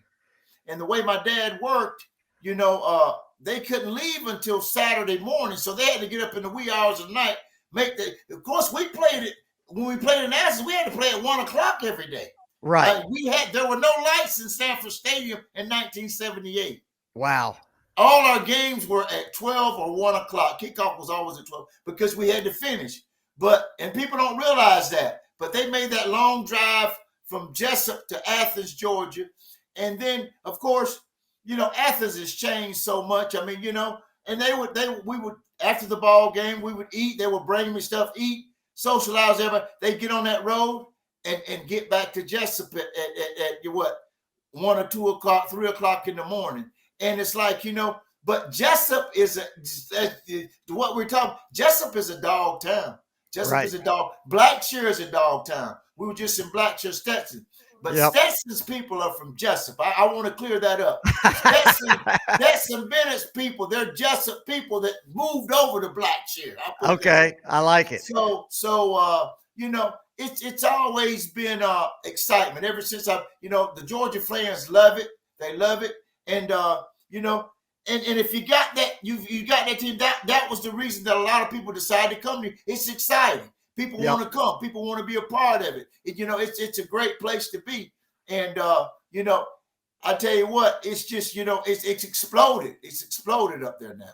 It has. I mean, just the vibe and the energy of Athens. It's like a living organism almost. Exactly. And then you made me start thinking about the stadium and just how much it's changed since, there were no lights when you were there. There was no end zone. Everybody was watching from the railroad tracks. Right, exactly. There were no skyboxes. There was no upper level. I can't remember how the bridge was integrated. That whole end zone was completely different. Right. Are there any restaurants that are there? Like I graduated in 93. There's only like 2 restaurants that are still there that were there when I was there? What, like, name some of your favorite restaurants, whether they're there or not, when you were there. I don't, there used to be down on Baxter. You had Sons of Italy and you had Yes. Steverino's. Yes. And that was the best, man. That was the best stuff. That Right. was the best stuff. Now, this is pre-Domino's and pre-Subway. They had the best pizza and subs and stuff that you could get. Of course, I don't drink it, but of course you could get the pitcher of beer back in those days too. Sure, which, sure. Which we don't do now. But anyway, it was college. It was college. But that food was fantastic. That food was fantastic. And another thing just popped in my head. When you played, everybody lived in the athletic dorm, right? Exactly. So, I mean, talk to me about what that's like. I mean, the whole team is living together. I mean, that just had to bond you to a whole nother level. Like, who are some of your roommates you had? Well, it's about control. But, Matt Simon was my roommate, man. Matt Simon was my roommate. James Brown was a roommate for a while. Had a couple roommates. But we had suites. There were 4-bedroom suites with the bathroom in the middle, and but they were nice. They were nice. They were clean. They were comfortable. I mean, and we lived together. You lived together. You practiced together. You went to school together. It was a family. You ate together. Had our own dining hall. We ate together, but everything was just central. Everything was central. Wow. So, okay, were you in Oglethorpe House? No, I was in McWhorter. It was McWhorter. McWhorter. I'm sorry. Of course, they've torn it down now. It's right. They got a big. I don't know if it's the vet school. No, it's not the vet, but it's across from the vet school. There's a big building there now, which was a parking lot, and they've tore the dorm down. But that area, they've torn all that stuff down. And I'm sure that when everybody's living there together, it's easier to keep people out of trouble because there's curfews. And if you miss a curfew, what would happen if you missed a curfew? Well, you don't want to get into that. You don't want to get into that. I mean, that's just, Coach Dooley didn't play that. I mean, you just didn't want to get into that. If you were missing curfew, you had to deal with the man, and he was a man, and you didn't want to go there. And it was like, that's just a lack of respect for everybody else that lives. That's a lack of respect for your teammates. And not that everybody was perfect, and not that I was perfect either. But what I'm saying is they had certainly more control over you when you were in that dorm. It's interesting you say that about Vince Dooley, because I would picture the disciplinarian to be Irk Russell. Well, it was told Coach Dooley and Coach Russell was great, but Coach Dooley, the buck stopped with Coach Dooley. I'll put it that way. The buck stopped with Coach Dooley, and he was heavy-handed, but he was fair. He was heavy-handed, was fair, and certain things were expected of you, just like any other coach. Just like, I'm sure Kirby now, he lays down the law. He lays down the law, and either you're gonna get with the program or you're not. And it's like, and if you can't get with the program, we can't use you. You can't use you. So, it sounds blatant, and it sounds cold, and it sounds hard, but that's the reality of it. You got to be able to take some discipline. You got to be able to take some instruction. You got to be able to follow directions. You got to be able to do what you're told to do. And that's just part of it. But that's on any job that you got a boss. Right. Very true, man. I think that today's world could benefit a lot from that old school discipline, but of course, it's a different world now, as we know. Also, a lot of people forget the fact that you played for pro football and played for the Saints. What was it like living in New Orleans and playing pro football? Well, it was different. It was nice. It was fun. It was different. And getting back to that discipline part, and I don't know if it's changed a whole lot now, but pro ball is a situation where, you don't have nobody following you around. You ain't gonna have nobody tell you be at home at a certain time. You ain't gonna have nobody, babysitting what you need to do. You need to be here. By that time, it's you got a job, you got a responsibility. And if you don't do that, they're going to find somebody else to do that. And that, it sounds cold and it sounds cut and dry, but you got love, you got respect, you got people that's doing the right thing. But you know, what changes is you're taking a paycheck home every week. That changes the whole ball game. Right. You're taking a paycheck home. You're working. It's your job, and there has to be discipline there. But I mean, you know, it was a situation where it's something that you always wanted to do. That I always wanted to do. It's something that I had a great experience doing. Okay, now didn't stay around for a long time. You know, I got to stay around 4.5 years. But it was still a good experience for me. And I can sit there and say, why, woulda, coulda, shoulda, but it was a good experience for me. I mean, and probably that's longer, much longer than the average pro career. I bet that number is somewhere like 3.5 I was going to say 3. Yeah. 3.5 years. So, I mean, to me, that's just a phenomenal experience that you got to have. And I can totally, what you're saying about it being a different ball game, you're getting paid, it's kind of cold. You kind of feel that with the product that the pros put on the field. Exactly.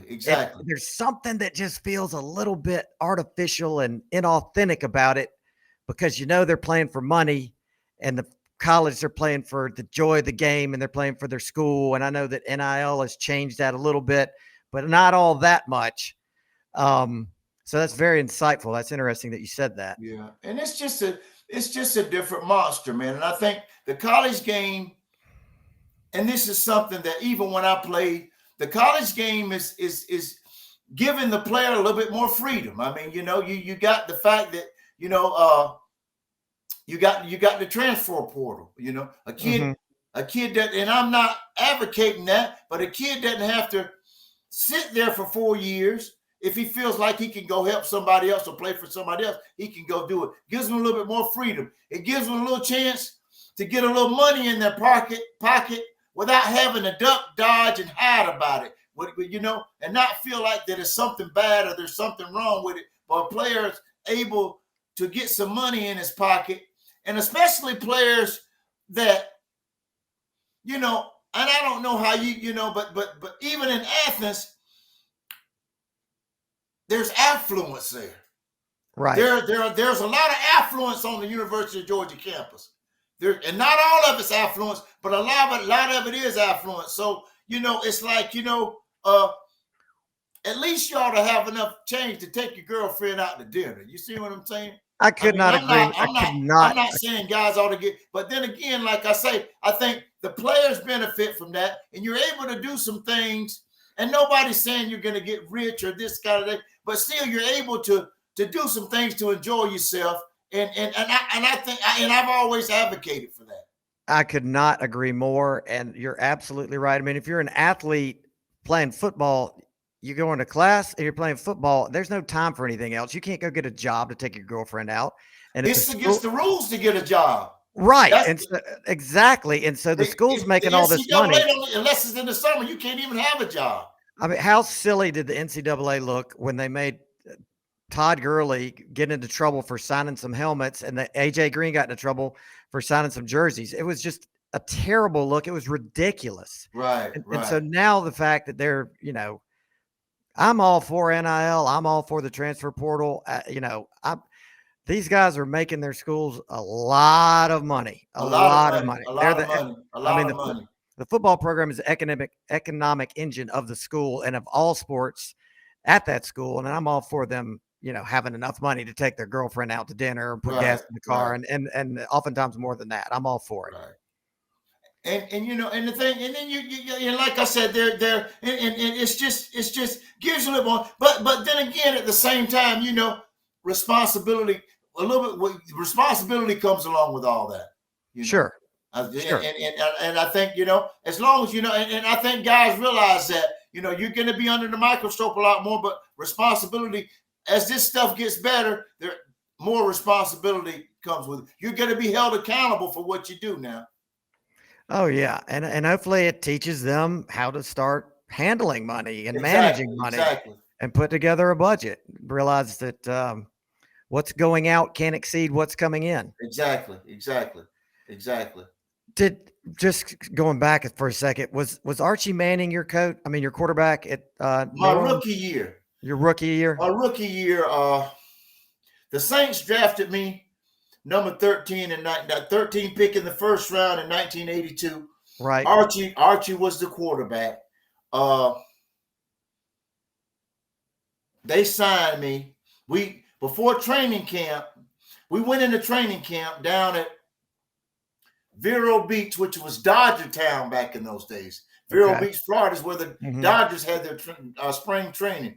We had our training camp at Dodger Town, and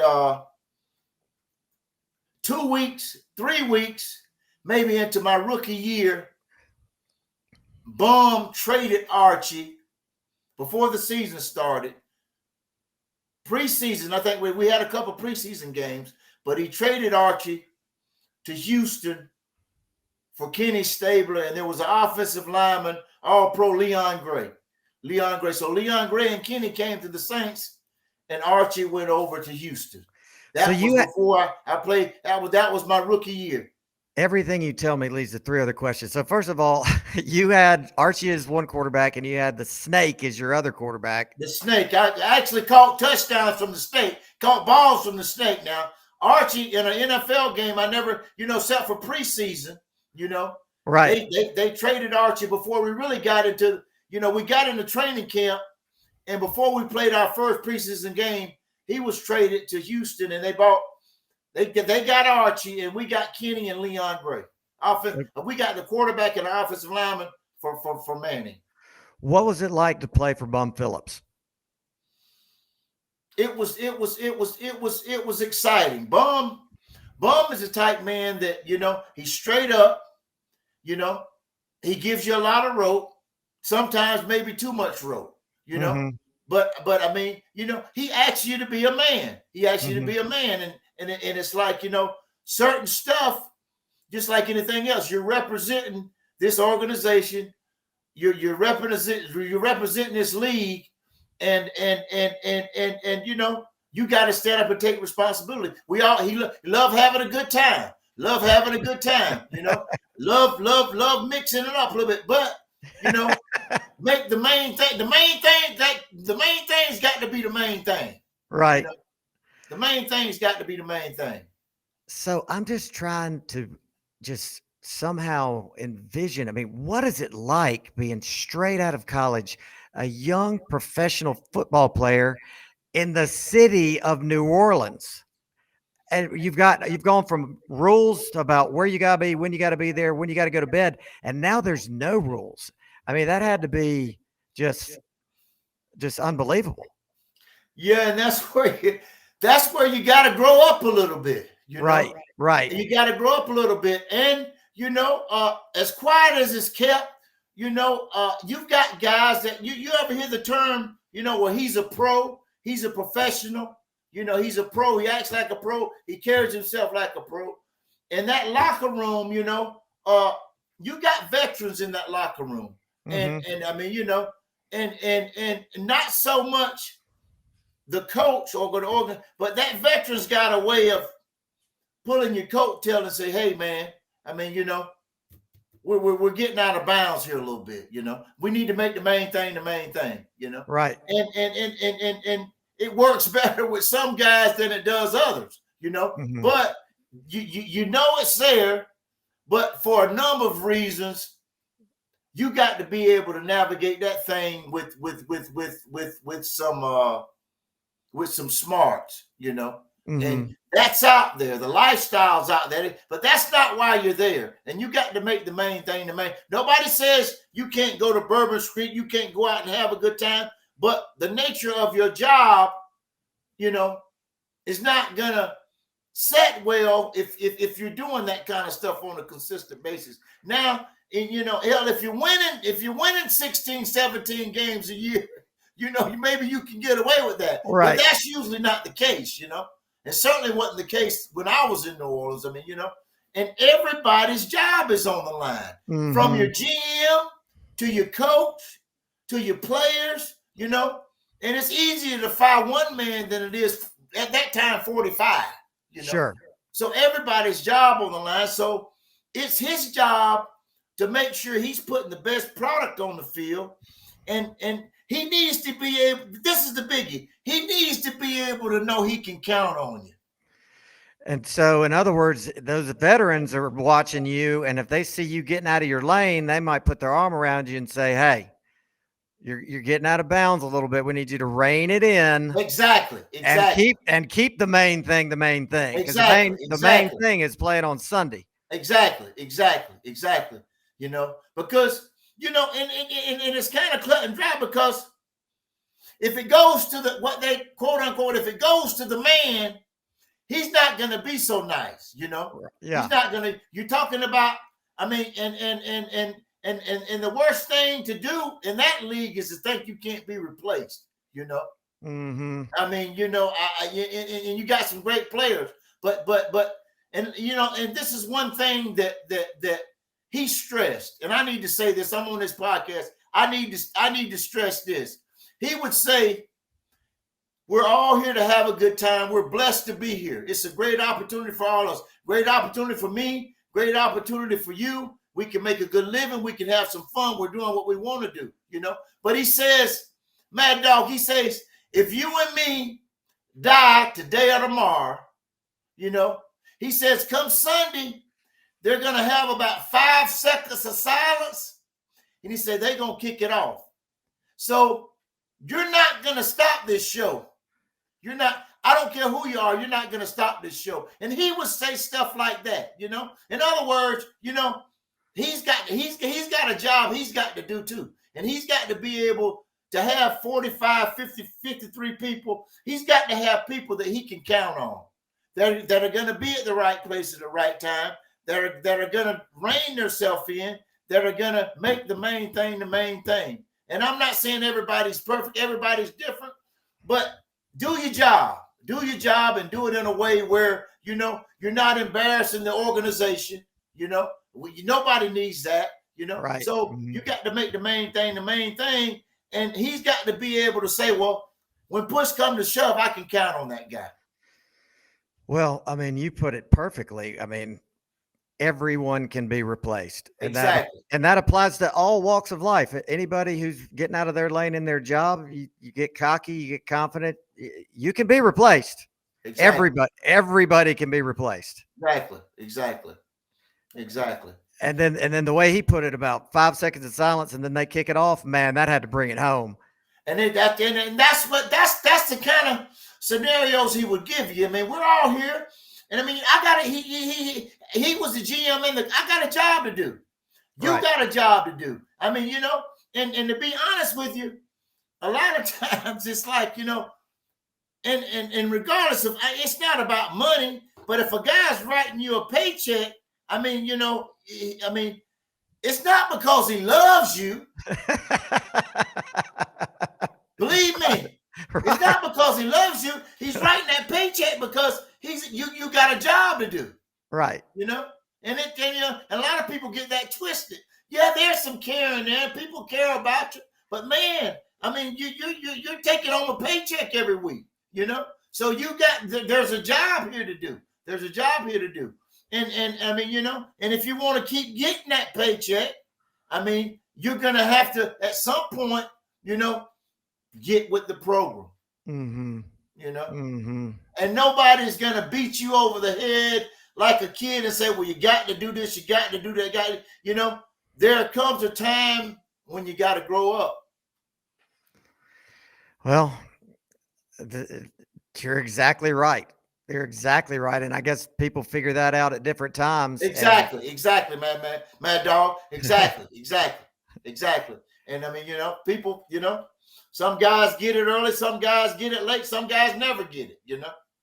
That's and exactly that's not right. Judging anybody, but that's just the cold hard facts.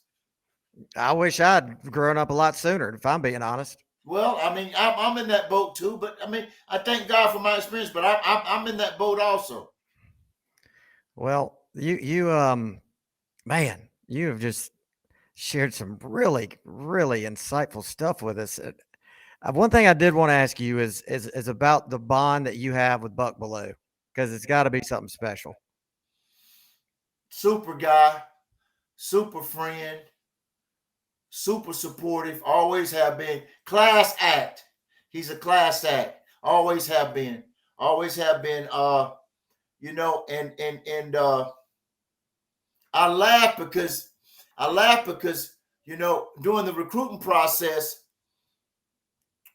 it came down to Tennessee and Georgia, and of course, Georgia was running the veer at the time, I think. Mm-hmm. And Tennessee was really the only team in the SEC that was really mixing it up with your receivers and, just a more pro style offense. Florida was running the wishbone when I came out of high school. Okay. Auburn, Florida, Alabama, everybody was running. These guys were running the wishbone when I came out of high school. And Georgia was running the veer. And Tennessee was the only school, at least in the Southeastern Conference, that was mixing it up with different athletes, your receivers. It was just a different type of offense.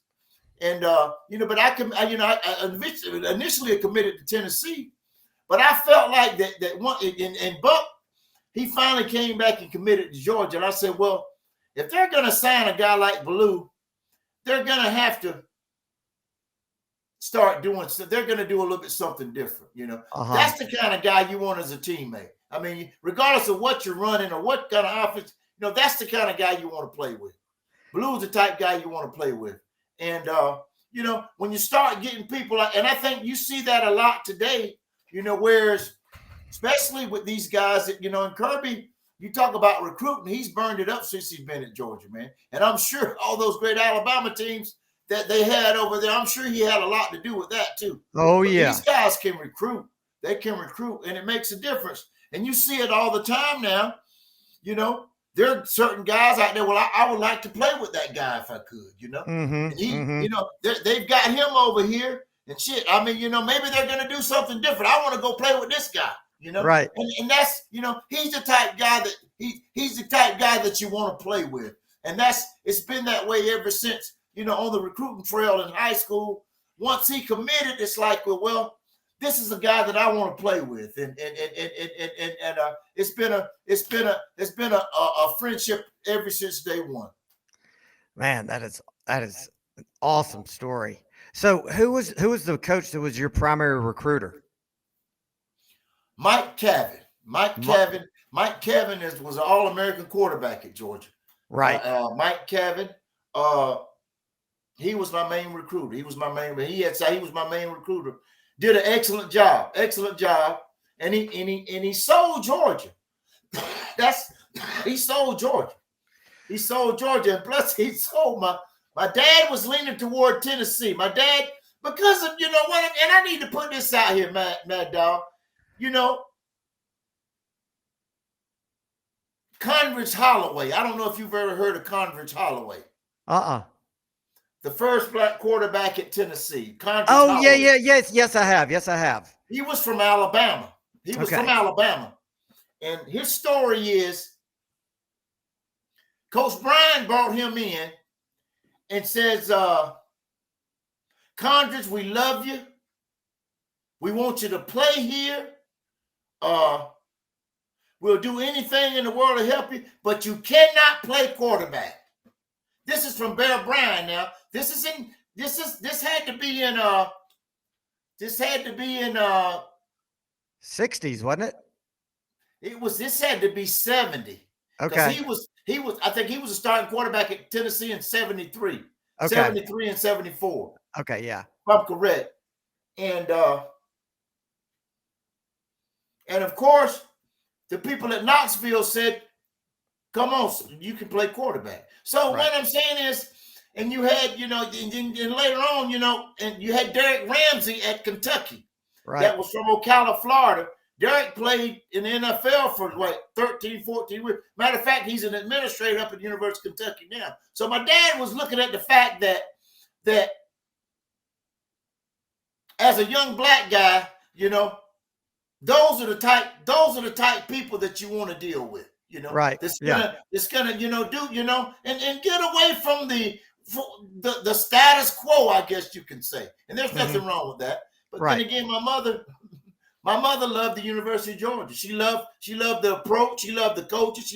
And I was kind of torn. But what I'm saying is, it's Mike Cavin sold the University of Georgia.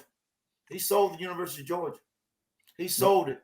And you know, and then what I'm saying is, on the recruiting trail, maybe not so much today, Mad Dog, but back in them days when I came out, those are some of the issues that you dealt with. Those are some of the issues that parents dealt with. You know, are they going to treat me right? Are they going to play me? Or is he going to graduate? You know, is he, you know, are you going to protect him? Those are the type things that a parent wants to know when their kid's going off to school. Well, and the history of your school and what you've done and how you've handled these situations goes a long ways with a kid signing with that school. And you look at the University of Alabama today, and it's totally different. Well, clearly, Coach Cavin, he's legendary for many reasons, but obviously as a recruiter was able to convey a level of authenticity to your parents, to Herschel's parents, that, exactly. Hey, he's going to come here, he's going to play, he's going to be treated right, and we're going to make sure he graduates. Exactly. And you know, like I said, you know, we're going to take care of you, and not a sense of if they're going to give you something or give you something illegal.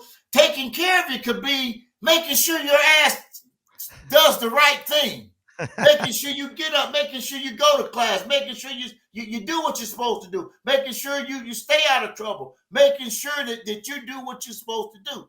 And you know, like I said, but that's about discipline. And most of us have had discipline. If you've been around football, you've been around discipline. I mean, you right. know, and I like it where this ain't, I say it all the time, this ain't come here do what you want to do. This is come here do what you're told to do. You see what I'm saying? Oh, yeah. A lot of people don't look at it that way, but you know, they're going to, during the recruiting process, they're going to love on you and they're going to tell you all the great things. But the bottom line is, you know, there's some guidelines in there, Mad Dog. You know, there's some guidelines. I mean, you know, we got to do things the right way. We got to do the things the proper way. There's some guidelines in there. And you got to understand that. And parents understand that, you know, just is he going to be all right? Are you going to take care of him? Are you going to look after him? Are you going to make sure he does what he's supposed to do? And if you don't, just let me know. Parents, just let me know, and we'll take care of that, you know. Man, I tell you what, you're just blowing me away with everything you're saying. This is the best interview I've ever had. Well, like I said, I just, you know, I'm probably at an age now where I just, I was fortunate. I was very fortunate to go to the University of Georgia. I was fortunate, but Mad Dog, I could have went. Thank God that I could have went there. You know, there are a lot of other places I could have went. I chose the university. The University of Georgia didn't choose. I chose the University of Georgia. The University of Georgia didn't choose me. They did in a way, but I chose to go to school, and I had that opportunity to say, I'm going to go to the University of Georgia. But I had that at Florida. I had that at Clemson. I had that at Tennessee. I had that at South Carolina, you know. So the opportunities were there. But I chose to go to Athens. And you know, and anytime you get into a situation, there are going to be times when you say, well, did I make the right decision? You know, You know, did I make the right decision? Should I get gone to the University of Tennessee? You know, should I have done? But then again, it's like, you know, well, Lindsay, you know, the central figure in all that is going to be me. What are you doing? What have you done that you know, you need to take responsibility for your actions. But what I'm saying is there was an opportunity to to go to those other places, but I chose Georgia. And good, bad, or indifferent, Mad Dog, that's where I laid my hat. And you know, there was some ups, there was some downs, but for the most part, it's been a great experience, man. It's been a great experience. Good people, not perfect people, good people, solid people, honest people, and I had some of the best times of my life, man. Well, I tell you what, you shared some of the best times of your life with just so many people just via your accomplishments on the football field. And it gets passed down again to generations. I show my kids that play.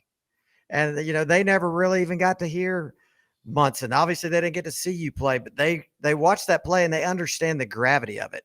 And they see you playing in a national championship, and they understand the gravity of it. And I tell them the story of Lindsay Scott, what he means to me versus Georgia, and the things he's gone on to do. And it's like I said, the trickle down effect from your life it's amazing. Well, like I said, I've been fortunate, man. I come from a good community.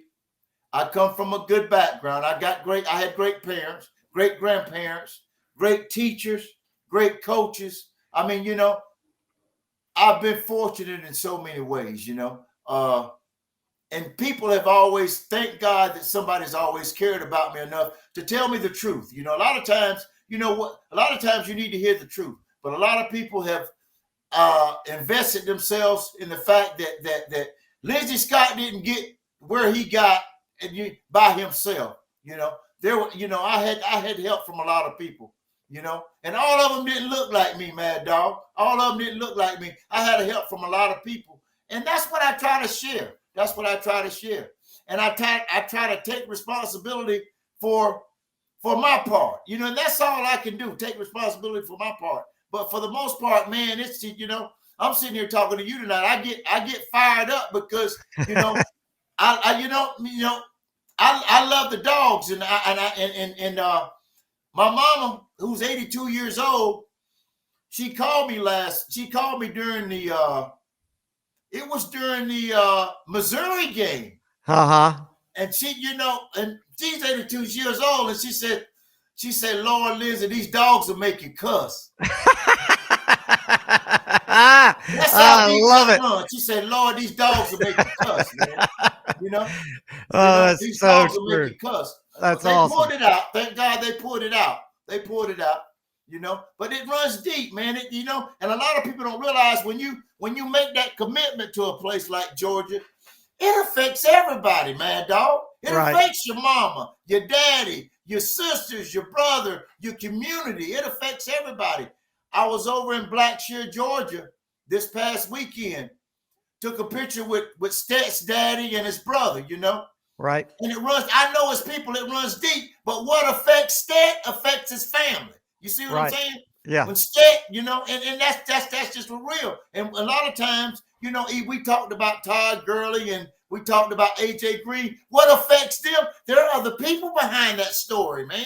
Right. That affects mama. That affects daddy. That affects grandmama. You know what I'm saying? It's a trickle down effect. But a lot of times, and maybe this is my take on it. A lot of times we don't get any farther than the player, but there's some people behind that player, man. Oh yeah. There's some mamas, there's some daddies, there's some sisters, there's some brothers, there's some coaches, there's some uncles, there's some communities behind those players. So it has a trickle down effect. But the good does and the bad does. You're absolutely right. Everything is connected. Exactly. And there's a ripple effect. Exactly. In all directions. Exactly. Man, this is profound. This has been phenomenal. I'm just like, my brain is just spinning right now, trying to think of more things to ask you. What about like crazy story from playing football, like a funny story, maybe somebody something a catfish did that I don't know about. I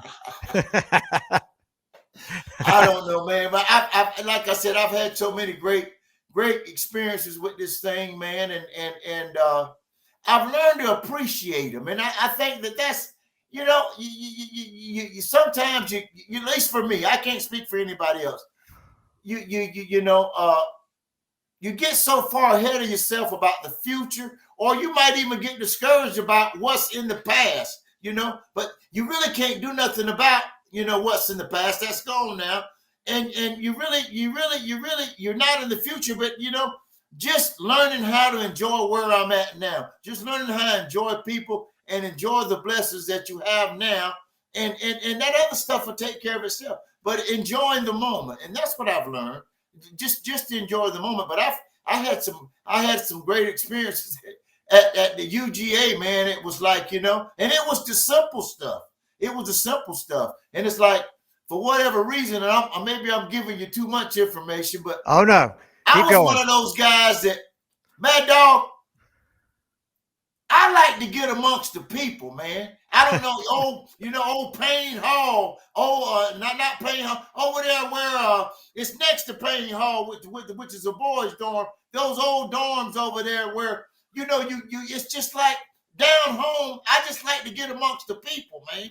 And right. I just, I'm not doing anything crazy, but those are it's like people from different I just like to get amongst the people, and I really enjoyed that.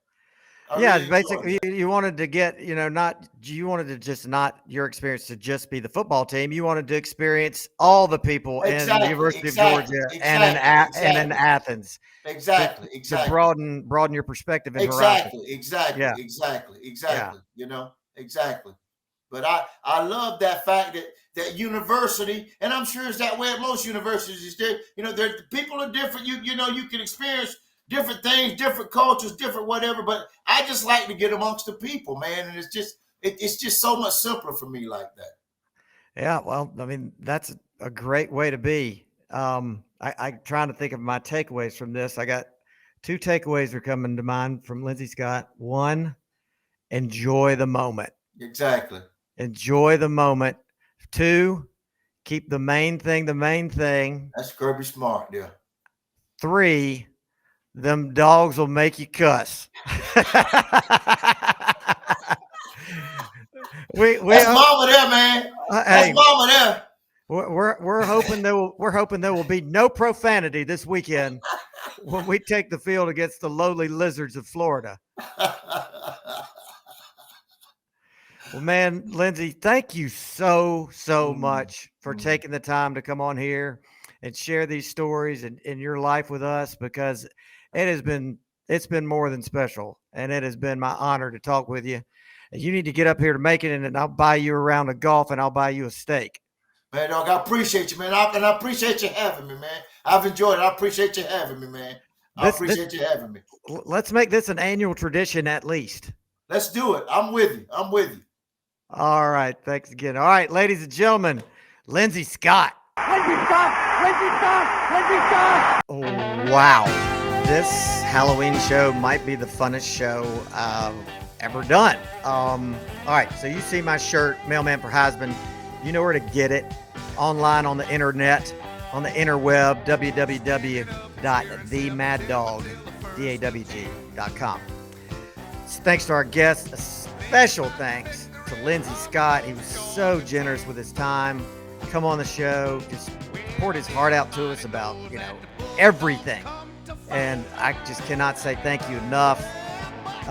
So other than that, the only thing I got left to say is be careful down in Jacksonville. Go down there and trick those Gators and get some treats, and go Dogs!